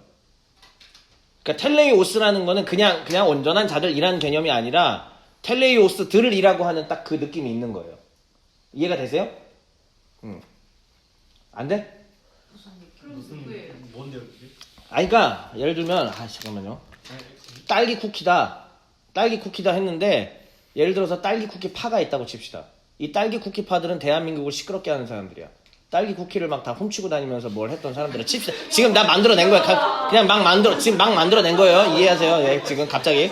그러니까 딸기 쿠키라는 거를 그 이전까지는 아무런 그냥 딸기 쿠키 하면 그냥 딸기 쿠키만 생각되지만, 그 이후로 대한민국 사회에 이제 그 사건이 있던 뒤로는 딸기 쿠키 하면은 그 사람들이 떠오르는 거죠. 그러니까 텔레이오스라고 하면은 일반적인 말이긴 해요. 원래는 그냥 온전한 자들 할 수 있는데 이 당시에는 텔레이오스가 그들의 어떤 숭고한 가치예요. 꼭대기까지 가고 했던 진짜 멋있는 사람들. 이게 텔레이오스란 말이에요. 그러니까 이 당시에 사람들이 자기가 되고 싶은 게 뭐였냐면 텔레이오스입니다. 성숙한 자라고도 표현을 해요. 온전한 자, 성숙한 자. 그 성숙한 반열에 올라 그 단계. 뭔가 이상적인 그런 거. 그렇지. 그 단계를 말하는 표현들입니다. 이 표현 자체가. 자, 그러니까 여기 보면은 메모장을 좀 보시면은 이쪽에 오른쪽에 제가 텔레이오스 vs 해놓고 푸시키 코스라고 해놨어요. 푸시키 코스라는 얘기는 뭐냐면은 육체적이라는 뜻입니다. 육체. 그러니까 뭐냐면은 두 개가 딱 대비가 돼요. 이제 이때 2장 14절에 나오는데 텔레이오스는 온전한 자이고 이 텔레이오스의 지혜는 하나님으로부터 온 지혜가 맞아요. 그럼 푸시키 코스는 뭘 추구하는 사람인가? 육신의 지혜를 추구하는 사람이죠. 이렇게 보시면 됩니다. 일단 그런데 자 다시 그러면 우리가 이 텔레이오스 중에서는 지혜를 말하노니 이는 이 세상의 지혜가 아니라 이 세상에서 없어질 통치자의 지혜. 자, 이 세상 지혜, 이 세상에 없어질 통치자 지혜 전부 다 뭐예요? 푸시키코스적인 세상적 지혜예요. 근데 텔레이오스의 지혜는 그런 지혜가 아니라는 얘기죠. 그거는 하나님의 지혜를 말한다라고 합니다. 하나님 지혜. 오케이, 좋습니다. 그냥 8절부터 갈게요. 이 지혜는 이 세대의 통치자들이 한 사람도 알지 못하였나니 만일 알았더라면 영광의 주를 십자가에 못 박지 아니하였으리. 그렇지. 그때 사두개인들이나 유대인들이 만약에 이 지혜를 알았었으면 예수님 십자가에 못 박았겠어요? 오자마자 오 메시아 오셨다 하면서 진짜 메시아로 모셨겠지. 근데 결국은 십자가에 못 박았잖아요. 그 지혜를 진짜 모른다라는 얘기. 이건 이제 영적인 얘기들인 거예요. 그러니까는 이 지혜는 오직 누구만이 알 수 있다. 맞춰봐. 그렇죠. 성령. 결국 성령이 아니고선 이걸 알 수 없다는 얘기예요. 그러니까 진짜 지혜로운 하나님의 지혜. 그러니까 십자가를 우리가 지려면 방법은 뭐밖에 없다? 성령의 충만함 받는 것밖에 없어요. 진짜 성령의 충만함. 그러니까 여러분 제가 이제 순복음교회 다니면서 사실 어린 시절부터 나면서부터 전 순복음에 태어나서 날마다 주여 삼창하고 우와 하는 분위기 속에서 살아왔습니다. 성령 충만이라는 단어는 한 수백만 번 들었을 거예요. 수백만 번, 진짜 뻥 아닙니다. 수백만 번 들었을 거예요. 그런데 어린 시절 지나고 중고등학생쯤 됐을 때 항상 의구심이 드는 거죠. 교회 앞에서 교역자분들이 서로 머리끄댕이를 잡아당기면서 싸우는 것도 봤고 다 봤단 말이에요. 저도 그런 걸 봤어요. 그리고 난 다음에 느끼는 거죠. 성령 충만이 뭔데? 대체 성령 충만이 뭔데? 교회 안에서도 수련회 때는 맨날 성령 충만, 성령 대망이야 하는데 그 다음에는 뭔데 이게 대체? 계속 이게 의문이 되는 거죠. 그렇기 때문에 이게 현상과 원인이 함께 가야 되는 겁니다. 자, 보세요. 일단은 이 지혜를 알려면 뭐가 필요하다? 성령으로 아니고선 모른다. 이게 성령이 필요한 거죠. 자, 그러면 성령 받은 증거는 뭐예요? 이 지혜를 따라가는 사람이에요, 결국. 그러니까 진정한 성령을 받아서 정말 성령을 따라간다라면은 그 공동체 안에는 십자가 지는 사람들이 정말 많아져야 돼요. 그게 그 공동체 가운데 하나님의 영이 함께 하신다는 증거입니다. 나도 내 개인에게도 마찬가지인 거고. 그러니까 이 원인과 결과가 함께 가야 되는 거죠. 자, 다시요. 이 지혜를 따르려면 성령을 받아야만 알 수 있는 거예요. 모르는 사람들은 예수님을 십자가에 못 박아 죽였어, 결국. 그러니까 성령으로 받아야만 이걸 알 수 있는데, 그럼 내가 성령 받았다는 확실한 증거, 우리 공동체가 성령으로 충만한 증거, 십자가 지고 죽는 사람들이 많으면 그게 증거지. 좋습니다. 자, 지금 몇 절까지 읽으셨죠? 8절. 오케이, 자 9절부터. 기록된 바 하나님이 자기를 사랑하는 자들을 위하여 예비하신 모든 것은 눈으로 보지 못하고 귀로 듣지 못하고 사람의 마음으로 생각하지도 못하였다 함과 같으니라. 오직 하나님이 성령으로 이것을 우리에게 보이셨으니 성령은 모든 것 곧 하나님의 깊은 것까지도 통달하시느니라. 자, 요 구도 네모 안에 박스 잘 보세요. 사람의 일을 사람의 속에 있는 영 외에 누가 알리요? 이와 같이 하나님의 일도 하나님의 영 외에는 아무도 알지 못하느니. 오케이, 류영주 지금 속에 무슨 생각하고 있어요? 아는 사람. 김주열 친하죠? 류영주 속에 정확히 무슨 생각하고 있어요? 뭔 소리야? 몰라. 알 수가 없어. 그건 줄 알았는데. 그럼 뭐 그러니까 이건 뭔 소리야 아까 뭔 소리 한 줄 알았어요? 목사님한테 뭔 소리 하려고 그런 건좀 오해할까봐 이제. 자, 류영주 안에 있는 류영주 생각은 류영주의 영밖에 모릅니다. 맞죠? 이게 진짜 재밌는 거예요. 하나님의 일은 누구만 아신다. 그러니까 우리가 성령으로 충만하지 않으면 하나님의 뜻을 알지도 못하고 따를 수도 없다는 얘기예요. 그러니까 이 세상 지혜는 당연히 이 세상 사람들은 성령이 없기 때문에 당연히 성령을 따라가지 않습니다. 그러니까 제가 교회 사역하면서 그렇게 제가 답답해하지 않고 느긋한 이유가 뭐냐면은 문제가 발생하고 뭐가 다 그래요. 현상들 딱 봐. 그냥 답이 뻔해. 성령이 안 계시니까 그런 거야. 그럼 뭐 하면 돼? 성령이 받게끔 하나님의 영이 인도해 가시게끔 깔아주면 되는 거 아니에요. 교역자가. 그렇지 않아요? 그러니까는 별로 급하지가 않은 거예요. 이게 이 스텝이 절대로 이 스텝은 바뀌지가 않기 때문에 그래요. 100날, 1000날 뭐 해봤자 하나님의 영이 안 계시면은 십자가 지혜 못 따라갑니다. 그러면 경건하고 능력 있는 교회 안 돼요. 영원히 될 수가 없어요. 그건. 그러니까 본질이 거기에 있는 걸 알았다면은 거기에 집중하면 됩니다. 그러니까 이 GBS를 하는 거, QT를 하게 하는 거, 어차피 막 QT 해봤자, 외쳐봤자 안 하는 거 알잖아. 나도 청년부 때 더럽게 안 했는데. 그렇게 교회에서 하라 그래도 안 하고, 벌금 매긴다고 해도 안 하고, 벌금을 내면서도 안 하고, 야, 한 주에 5,000원이었는데도 그 벌금도 띄어먹고 안 내고, 야, 나 진짜 대단한 사람이었어요, 나도. 나 대단한 사람. 알아요. 그래서 힘들고 한 거 다 전부 다 알고. 근데, 그렇게 하다 보면은, 어느 순간 어떤 사람이 어떻게 될지 누가 아냐는 거죠. 뭐 늘 간증하지만 제 친구, 기타리스트 제 친구. 그 친구처럼 될지 누가 알아요, 그거를. 아무도 모를 일이죠. 그러니까 그렇게 하는 거고요. 그 다음에 제 역할은 뭐냐면은 바울처럼 정말로 말의 지혜와 이런 걸로 다가가는 게 아니라 하나님의 능력이 나와 함께 하는 거를 난 여러분들한테 보여줄 책무가 있어요. 결국 그게 안 되면은 나도 실패하는 사람이 된 거예요. 그러면 나도 하나님 앞에 늘 어떻게 해야 되냐? 그렇게 되게끔 해달라고 깨어 있어야 되는 거고요. 그리고 우리 모두도 자 이제 여기 임원들 계시고 리더들 뭐 이제 앞으로도 계속 설 거잖아요. 임원과 리더의 할 일은 뭐냐? 성령으로 충만하면 됩니다. 예, 십자가 지는 거예요. 그리고 그 모습을 보고 그룹원들이 보고 뭘 느껴야 돼? 헐, 경외감 느끼면 돼요. 그럼 판도는 끝납니다. 뭔가 말은 제일 쉬운데 제일 어려운데. 그렇지. 아니 내가 이거 쉽다고 안 했어. 난 절대 이거 쉽다고 한 적이 없어. 아니 그러니까 프로세스 스텝 자체는 쉽다는 거지. 그러니까 심플하다는 얘기야. 그렇게 된다는 건데 그렇게 되기까지 그러니까 엄청나게 노력해야 돼요, 사실은. 네. 좋아요. 자, 지금 죄송해요. 이제 12절까지죠? 12절부터죠? 자, 12절부터 16절까지 큐. 우리가 세상의 영을 받지 아니하고 오직 하나님으로부터 온 영을 받았으니 이는 우리로 하여금 하나님께서 우리에게 은혜로 주신 것들을 알게 하려 하심이라.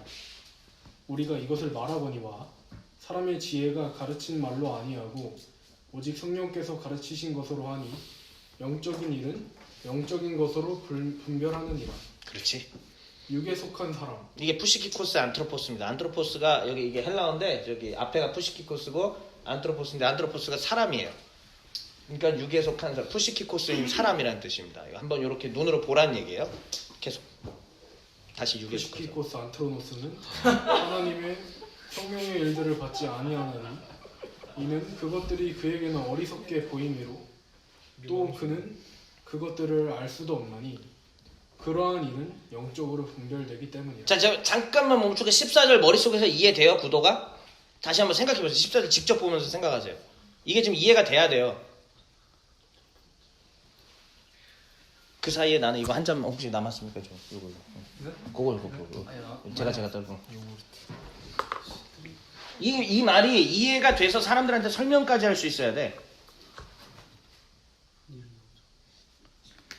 자, 그 힌트가 어디냐면 다시 이거 볼게요. 요거 네모박스. 이 네모박스랑 보면서 마치 수능 국어 지문 같네. 자, 요거를 보면서 요거를 풀어봐요.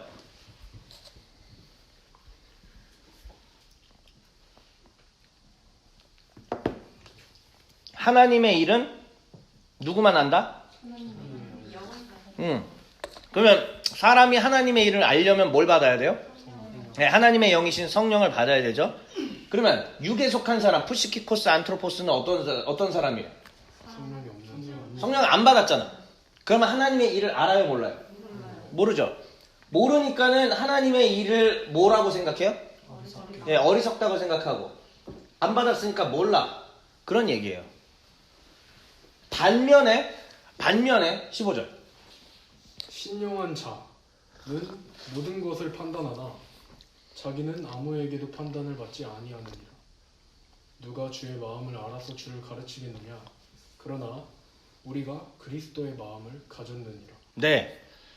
자, 반면에 이제 신령한 자라고 나왔는데 요거는 약간 이거 말하기 어려운 얘기인데 약간 까는 얘기기도 하는데요. 정확하게는 이게 그 바울 신학 학자분들도 이거를 두 개로 딱 나눠져 있어서 확실하게는 몰라.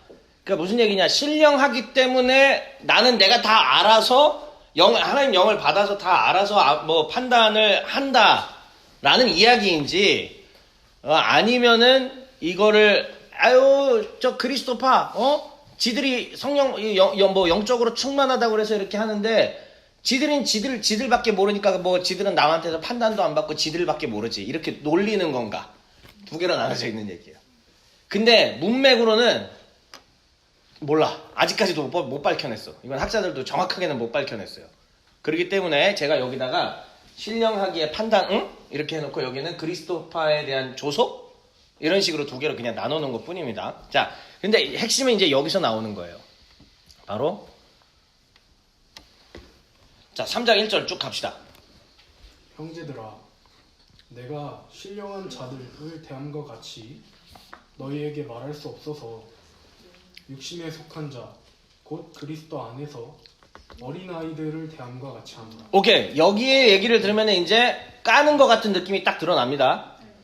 형제들아, 내가 신령한 자들을 그러니까 신령한 자들한테 대하는 것처럼 곧 어른이라고 칠게요. 내가 어른을 대하는 것 같이 할 수 없어서 너희들을 뭐 취급한다? 애 취급한다는 얘기예요. 자존심 막 스크래치 가하지 이제. 왜냐?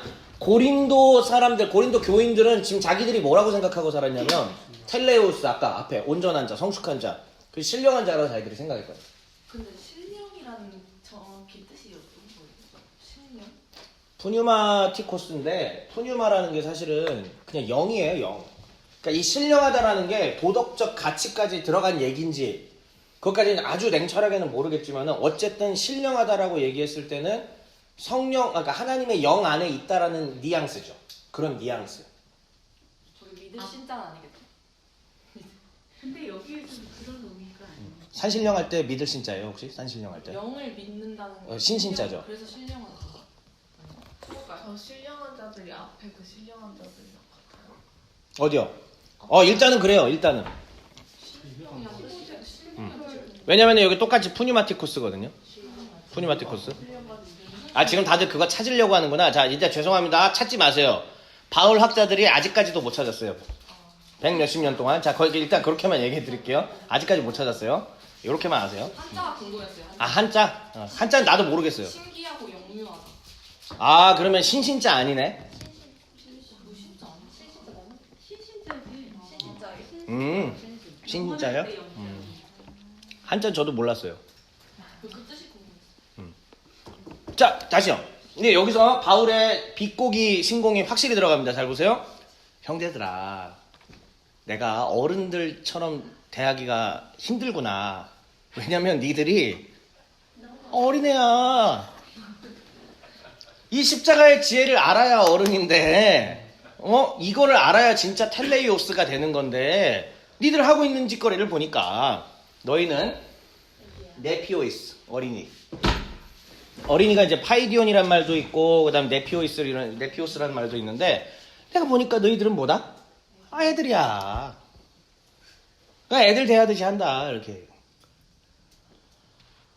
제가요, 사역하면서 아주 가끔 설교할 때 어른 성도들 계실 때도 아주 가끔 무례하게 설교할 때가 아주 진짜 뭐 몇 년에 한 번 있어요. 그게 뭐냐면은 진짜 조금 문제가 있을 때, 죄송하지만은 저는 여러분들을 어린아이라고 생각합니다. 이러면 이게 할머니 할아버지들 이러시지. 근데 이제 그게 요거 근거해서 얘기하는 거예요. 이제 요걸 근거해서 약간 웃음으로 승화하면서 이제 이런 식으로 얘기를 제가 가끔 해요. 자, 그러니까 뭐냐면 만약에 정말 여러분들이 성령 충만하다고 정말 하나님의 뜻을 안다고 하면은 지금 여러분들 가는 곳엔 분열이 전부 그쳐야 됩니다. 이 얘기예요. 근데 만약에 가는 곳마다 분열이 있고 싸우고 땡깡 부리고 뭐하고 막 한다. 어린아이십니다. 예. 그러면서 어린아이 대하듯이 이렇게 하고 있다. 바울은 지금 그 얘기를 하는 겁니다. 내가 너희를 2절부터 안 읽었죠 아직. 큐. 내가 너희를 젖으로 먹이고 밥으로 아니하였노니 이는 너희가 감당하지 못하였음이거니와 지금도 못하리라. 완전 자존심 상한다. 계속. 너희는 아직도 육신에 속한 자로다. 대박. 자기들 푸뉴마티코 신령한 자라고 생각했는데 푸시키코스래. 이거 엄청난 지금 이 자존심 상한 일이에요. 계속. 너희 가운데 시기와 분쟁이 있으니 어찌 육신에 속하여 사람을 따라 행함이 아니라. 그렇지. 니들 가운데 시기 분쟁 분열이 있으니까 이거는 너희들은 푸뉴마티코스 아니다. 너희들은 뭐다? 아까 뭐였어요? 육신. 푸시키노스. 푸시키코스. 잘했어요. 안토니우스. 약간 네. 음악가 이름 같아. 푸시킨. 푸시킨이 있죠. 푸시킨이 있죠. 좋습니다. 예. 자, 이제 계속.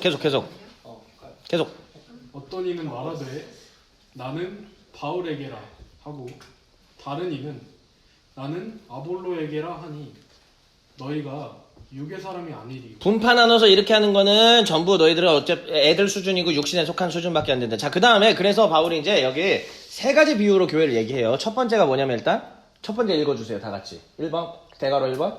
하나님의 밭으로서의 자, 오케이. 하나님의 밭으로서의 교회의 비유가 하나 나오고 두 번째는요. 하나님의 물로서의 네, 건물로서의 교회 비유가 나오고 세 번째는요. 하나님의 성전으로서의 네, 이 부분이 좀 성경에서 되게 어렵다고 해석하기 어렵다고 하는데 전부 이렇게 딱 비유로 그냥 이렇게 돼 있는 거예요. 세 가지 비유로. 성전으로서의 교회까지. 자, 그럼 한번 볼게요. 빨리. 큐. 그런즉 아볼로는 무엇이며 바울은 무엇이냐? 그들을 주께서 각각 주신 대로 너희로 하여금 믿게 한 사역자들이니라. 나는 심었고 아볼로는 물을 주었으되 오직 하나님께서 자라나게 하셨나니 그런즉 심는 이나 물 주는 이는 아무것도 아니로되 오직 자라게 하시는 이는 하나님뿐이니라. 심는 이와 물 주는 이는 한 가지이나 각각 자기가 일한 대로 자기의 상을 받으리라. 우리는 하나님의 동역. 지금 잘 읽었어. 읽을 줄 아네. 계속. 너희는 하나님의 밭이요 하나님의 집이니라. 오케이. 자, 간단하죠? 나는 심었다. 바울은 심었어. 그러니까 이 교회 개척한 거야. 아볼로는 뭐 했다? 예, 그 다음 와서 잘 길렀어. 근데 잘하게 하는 건 누구예요? 그러면 이건 누구의 교회다? 하나님의 교회다. 아볼로 교회도 아니고 바울 교회도 아니다. 사역자인 바울이나 아볼로는 각각 일한 대로 하나님 앞에 상급 받을 거다. 근데 핵심은 뭐냐? 이건 하나님의 집이다라는 얘기. 우리는 그냥 하나님의 동역자일 뿐이고 너희들은 하나님의 밭이고 곧 하나님의 집이다.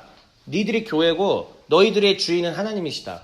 바울도 아니고 게바도 아니고 그리스도파는 그리스도가라는 게 아니라 영열광주의자도 아니고 바울도 아니다는 얘기죠. 오케이. 자, 이쯤에서 이 이야기들의 대상이 누구인지 생각해 봅시다라고 제가 여기다 문구를 넣어놨네요. 지금 이 이야기들 대상이 누구예요? 지금 바울이 여기 얘기하고 싶은 사람들이. 지금 누구 나왔어요? 이름?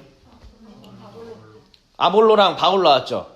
이 사람들은 직업이 뭐예요? 직분이 뭐예요? 그러니까 지도자예요. 자, 그러니까 이 3장은 누구에 대한 얘기다? 지금 목회자에 대한 얘기예요. 근데 많은 분들이 그냥 읽다가 이걸 그냥 일반 성도로 생각하기 때문에 뒤에 가서 이제 이신칭이라는 교리를 부정하는 듯한 뉘앙스로 좀 받기는 한데 그게 아니라 이거는 지도자인 분들한테 하는 얘기다. 이거를 꼭 기억해 주셔야 돼요. 자, 그럼 2번 건물로서의 교회 큐.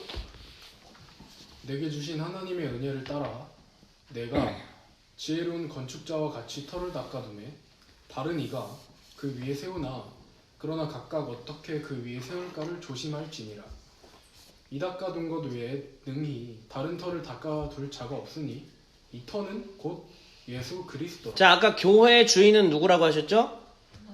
예, 하나님. 그리고 또 교회 보통 이제 교회의 머리를 누구라고 표현해요? 다른 성경에서 바울이 교회의 머리를 예수 그리스도라고 얘기합니다. 교회의 머리는 예수 그리스도이시다라고 표현을 해요. 그러니까 머리에 따라서 움직이잖아요. 예수 그리스도가 결국 교회의 머리고 통치자예요. 자, 그런데 여기서는 또 교회의 터가 누구라고 비유를 해요? 예, 결국은 교회는 다른 터 위엔 못 세우는 거야. 무조건 교회의 터는 누가 돼야 된다? 예수 그리스도의 반석이 돼야 됩니다. 오케이, 큐. 만일 누구든지 잘 봐요, 잘 봐요 여기. 금이나 은이나 보석이나 나무나 풀이나 짚으로 이 터 위에 세우면 각 사람의 공적이 나타날 터인데 그 날이 공적을 밝히리니 이는 불로 나타내고 그 불이 각 사람의 공적이 어떠한 것을 시험할 것이니라. 만일 누구든지 그 위에 세운 공적이 그대로 있으면 상을 받고 누구든지 그 공적이 불타면 해를 받으리니 그러나 자신은 구원을 받되 불 가운데서 받은 것 같으리라. 이게 왜 성도들이 성경을 읽다 여기서 부딪히냐면은 우린 이신칭이라는 교리를 믿잖아요. 오직 의롭다 칭함받는 데는 뭐밖에 없다? 믿음. 예, 믿음으로써 의롭다고 칭함받는다가 이신칭이에요. 마틴 루터에 의해서 우리 개신교의 시작이 됐죠, 그게. 그런데 지금 이 내용을 읽어보면은 믿음으로써 구원받는 게 아니라 마치 이제 행위로서도 구원받을 수 있는 것 같이 그러나 불 가운데서도 구원받는 것들은 이런 메시지로 들리잖아. 그러니까 많은 분들이 묵상하다가 설교하다가 여기서 부딪혀요. 나중에 그냥 지금 시간 관계에서 나중에 직접 읽어보세요. 그럼 더 알아요. 근데 이거를 다시 그래서 아까 요거를 얘기한 거 여기서 파란색 잠시 이쯤에서 이 이야기의 대상들이 누구인지 생각해 봅시다 라고 한 말을 한 이유는 뭐냐면 이거는 전부 뭐에 대한 얘기예요? 예, 교회 지도자에 대한 얘기예요. 그러니까는 지금 요 위에서 밭 비유도 교회 지도자 바울과 아볼로. 그러면 건물로서의 비유도 지금 누구예요 이게? 자 여기서 누구든지 12절에 누구든지 금이나 은이나 보석이나 나무나 풀이나 짚으로 이 터 위에 세웠다. 터는 예수 그리스도고 터 위에 누가 세운 거예요? 교역자가 세운 거예요. 일단 지도자가 세우는 거지. 그러니까 어떤 사람은 금으로 세우고 어떤 사람은 은으로 세우고 어떤 사람은 보석으로 세우고 이렇게 한 거야. 근데 교회에 반드시 위기가 닥칠 거 아니에요. 그거를 불로 표현하는 거예요. 불이 막 이렇게 오는데 그러면은 이 사람이 잘했나 안 했나 판단, 그러니까 평가가 될 거라는 얘기지.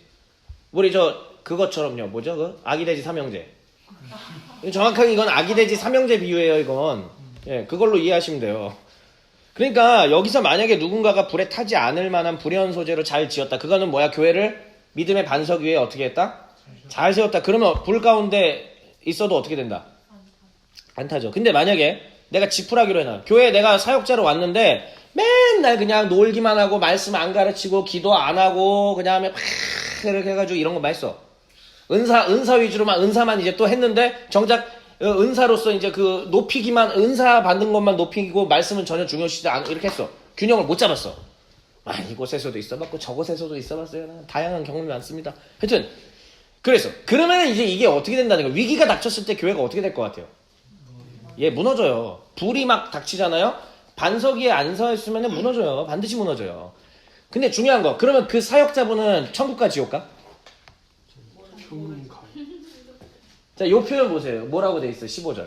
구원을 받되. 그냥 이게 일반론이 아니야. 이건 지도자에 대한 얘기지.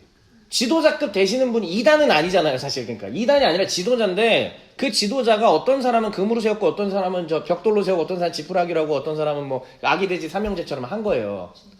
근데 하나님은 그래도 이게 근데 진짜 재밌는 게 이것도 2000년 전 문헌에 나와 있어. 바울의 직업이 뭐였어요? 예, 텐트 메이커잖아요. 그러니까 이 사람은 정확하게 얘기하면은 단순 텐트 메이커가 아니라 완전 전문 건설 기술자예요. 그리고 이게 지금 그 당시에 일했던 그 노동 현장의 문화가 여기 지금 다 드러나 있는 거예요. 바울이 자기가 너무 잘하는 이야기야. 예를 들면 어떤 사람이 할 때 류영주는 아주 견실한 사람이라고 합시다.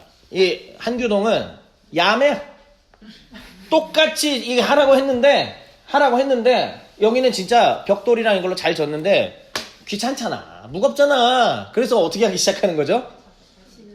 뭐 진흙으로도 하고 뭐 온갖 수를 다 쓴 거야. 그래서 똑같은 액수인데 삥땅도 좀 치고 그렇게 해서 잘 졌어. 외형적으로 뭐 기가 막혀요. 잘 졌어요. 근데 여기는 바보 같지만은 우직하게 졌다고 칩시다. 오늘 처음 나왔잖아. 처음 나왔으니까 높여줘야지 우리. 그렇지 않아요? 자, 그래서 근데 위기가 닥쳤을 때 건물이 막 이렇게 부실 거면 지진이 난다든지 이러면 어떻게 돼요? 다 티가 나잖아요. 그걸 걸려. 그럼 어떻게 될까? 이 당시 2000년 전 이 고린도 현장의 이야기들이에요. 이 진짜 실제 이야기들이에요. 아니야. 이거 잘 봐봐요. 지금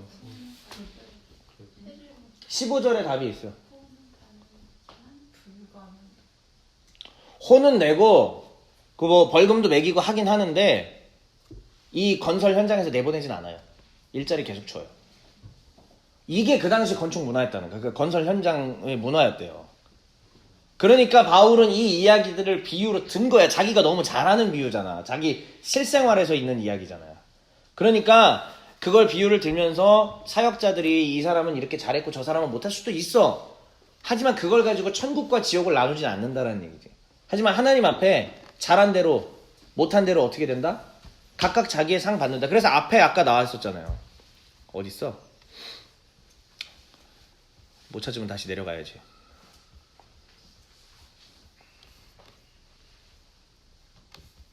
미안합니다. 못 찾겠어요. 하여튼 바울이나 아볼로나 다 각각 자기의 상을 알아서 일한 대로 받는다고 했던 표현 기억하세요 혹시? 예, 있었어요. 나 어딘 못 찾겠어. 아무튼. 자, 그렇습니다. 그러니까 여기는 건물로서의 교회 이제 그런 얘기고요. 자, 마지막 이제 성전으로서의 교회. 큐. 너희가 하나님의 성전인 것과 하나님의 성령이 너희 안에 계시는 것을 알지 못하느냐. 누구든지 하나님의 성전을 더럽히면 하나님이 그 사람을 멸하시리라. 하나님의 성전은 거룩하니 너희도 그러하니라. 아무도 자신을 속이지 말라. 너희 중에 누구든지 이 세상에서 지혜 있는 줄로 생각하거든 어리석은 자가 되라. 그리하여야 지혜로운 자가 되리라.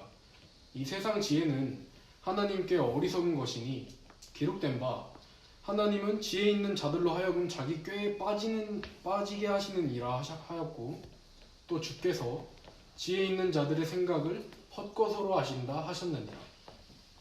그런즉 누구든지 사람을 자랑하지 말라. 만물이 다 너희 것임이라. 바울이나 아볼로나 게바나 세계나 생명이나 사망이나 지금 것이나 장래 것이나 다 너희의 것이오. 너희는 그리스도의 것이오. 그리스도는 하나님의 것이오. 이거 너무 멋있어. 너무 멋있어 말이. 미안합니다. 예, 계속. 사람이 마땅히 우리를 그리스도의 일꾼이요 하나님의 비밀을 맡은 자로 여길지어다. 예, 여기에서 우리는 누구예요? 바울, 아볼로, 게바. 그러니까 아까 말했던 분파로 나눴던 그 지도자들. 갑자기 헐 멍미. 난 가만히 있었는데 왜 내가 지도자가 된 거임? 이렇게 한 그런 거. 근데 우리는 단지 뭐다? 그리스도의 일꾼이요. 그냥 일하는 사람이다. 하나님께 맡아서 일하는 뿐이지 우리는 아무런 대단한 사람 아니다. 예, 계속. 그리고 맡은 자들 오이코노모스에게 구할 것은 충성이니. 그렇습니다. 오이코노모스는 뭐냐면 여기 이제 써놨죠. 관리노예. 이 당시에 있었던 뭐랄까 제도예요. 관리노예라는 게 있었어요. 관리노예는 그러니까 노예이긴 노예인데 굉장히 어떻게 생각해야 돼? 그러니까 옛날 요셉도 뭐 이제 그렇게 가장 총무였잖아요. 그러니까 관리노예라는 직위가 있었어요. 그러니까 여기는 실제로 오이코노모스라는 단어를 썼고 자기 자신을 노예라고 하는 거예요. 근데 단순히 진짜 하는 고역하는 그런 노예 생각하지 말고 그 집안을 가장 잘 일으켜야 되는 그런 노예라고 생각하시면 됩니다. 오이코노모스에게 구할 건 뭐다? 충성일 뿐이다. 나를 불러주신 분에 대한 충성일 뿐이다. 그러니까 지금까지 계속 지금 뭐에 대한 얘기를 한 거예요? 지도자에 대한 얘기 한 거예요. 지도자. 이제 거의 다 왔습니다. 자, 이제 근데 지도자에 대한 상처가 나와요. 저 같은 목회자들이 가진 아픔들이 나옵니다. 읽어주세요. 너희에게나 다른 사람에게나 판단받는 것이 내게는 매우 작은 일이라. 나도 나를 판단하지 아니하노니 내가 자책할 아무것도 깨닫지 못하나 이로 말미암아 의롭다함을 얻지 못하노라. 다만 나를 심판하실 이는 주시니라. 그러므로 때가 이르기 전 곧 주께서 오시기까지 아무것도 판단하지 말라. 그가 어둠에 감추인 것들을 드러내고 마음의 뜻을 나타내시리니 그때에 각 사람에게 하나님으로부터 칭찬이 있으리라. 네, 여기는 이제 여기다 써있듯이 고린도 교인들에 의해 비교당하는 사역자들이에요. 그러니까 사역자들은 어쨌든 판단을 받는 자리에 늘 서죠. 뭐 연예인도 마찬가지고요. 또 여러분들 회사 생활하면서 그런 중책에 있는 분들은 뭐 누구나 마찬가지겠지만 특별히 여긴 교회 이야기니까 교회 사역자들은 언제나 비교당하고 언제나 또 정죄받기도 하고 판단받기도 하고 그래요. 그런데 그거를 바울이 이런 식으로 얘기하죠. 결국은 그런 것들이 분열의 시초다. 분열의 단초다. 판단이 왜 안 서겠어? 속으로 다 들지. 저 사람은 저렇고 저 사람은 왜 저렇게밖에 못하고 판단이 서는 거 압니다. 그럼에도 불구하고 바울이 부탁하는 거는 알아도 그거를 감싸고 판단하지 말고 품어달라는 얘기예요. 그래야 우리가 분열을 막고 십자가의 지혜로서 살아갈 수 있는 거다. 그런 얘기입니다. 뭐 길게 얘기하지 않을게요. 여기는. 자, 6절 이제 다 왔어요. 16절까지. 형제들아, 내가 너희를 위하여 이 일에 나와 아볼로를 들어서 본을 보였으니 이는 너희로 하여금 기록된 말씀 밖으로 넘어가지 말라 하는 것을 우리에게서 배워 서로 대적하여 교만한 마음을 가지지 말게 하려 함이라. 누가 너를 남달리 구별하느냐? 내게 있는 것 중에 받지 아니한 것이 무엇이냐? 내가 받았은즉 어찌하여 받지 아니한 것 같이 자랑하느냐? 너희가 이미 배부르며 이미 풍성하며 우리 없이도 왕이 되었도다. 우리가 너희와 함께 왕 노릇하기 위하여 참으로 너희가 왕이 되기를 원하노라. 내가 생각하건대 하나님이 사도인 우리를 죽이기로 작정한 자 같이 끄트머리에 두셨음에 우리는 세계 곧 천사와 사람에게 구경거리가 되었노라. 우리는 그리스도 때문에 어리석으나 너희는 그리스도 안에서 지혜롭고 우리는 약하나 너희는 강하고 너희는 존귀하나 우리는 비천하여 바로 이 시각까지 우리가 줄이고 목마르며 헐벗고 매맞으며 정처가 없고 또 수고하여 친히 손으로 일을 하며 모욕을 당한즉 축복하고 박해를 받은즉 참고 비방을 받은즉 권면하니 우리가 지금까지 세상의 더러운 것과 만물의 찌꺼기같이 되었도다. 내가 너희를 부끄럽게 하려고 이것을 쓰는 것이 아니라 오직 너희를 내 사랑하는 자녀같이 권하려 하는 것이라.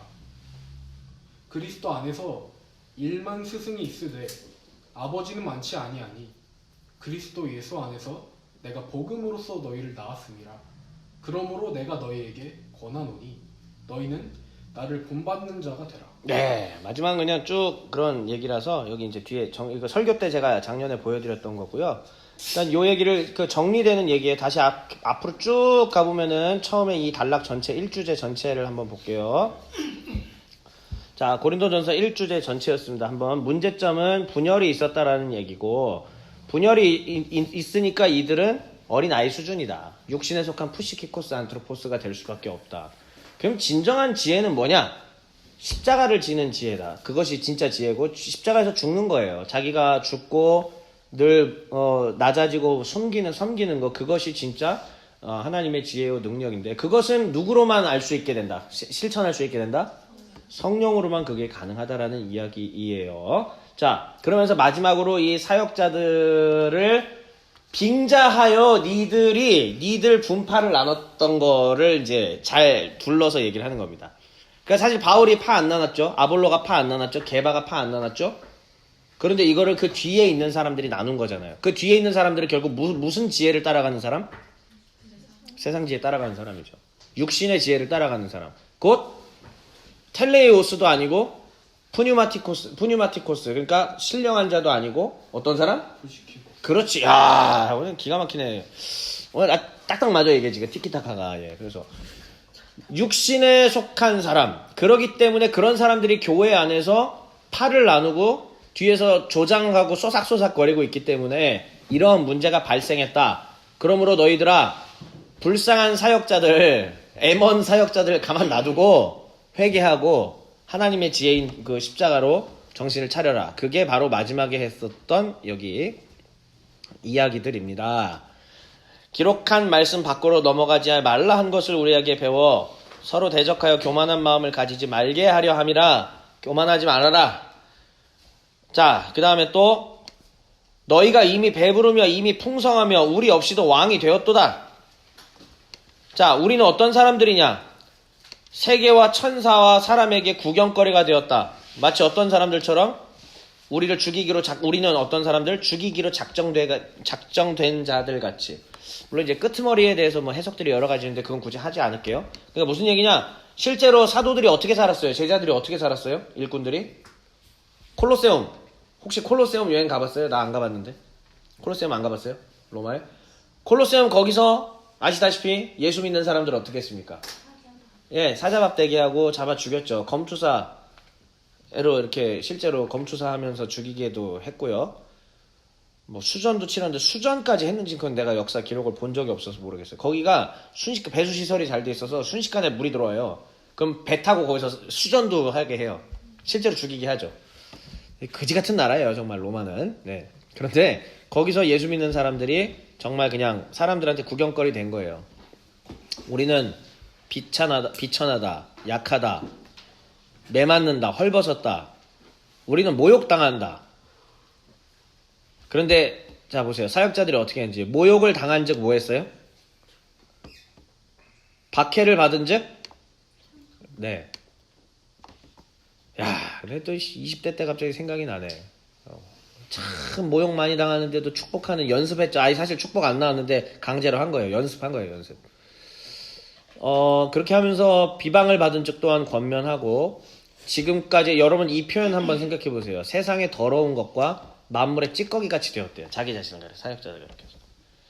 근데 바울이 또 하는 말 이것을 쓰면은 너희들이 부끄럽게 생각하겠지. 근데 부끄러워지라고 이 말을 한 게 아니다. 너희를 열심히 깠잖아. 깐데 이렇게 얘기하는 거야. 내 사랑하는 자녀같이 권하려 하는 것이다.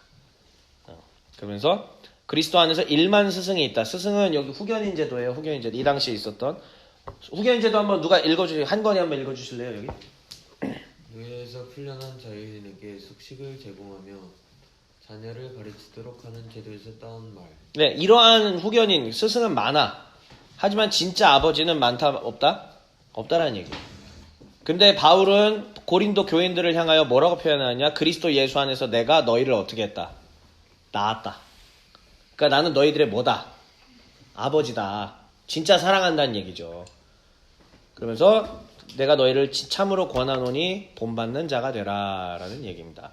그래서 이게 요거는 굳이 안 해도 될 것 같아요. 저 작년 설교 때 했던 건데 이미 여기까지 많은 깨달음과 그런 것들이 있을 것 같고요. 복습이 필요하면 영상으로 이제 확인하시면 되고요. 유튜브 들어가서 조 회장님 이제 진출하셔서 인도하시죠.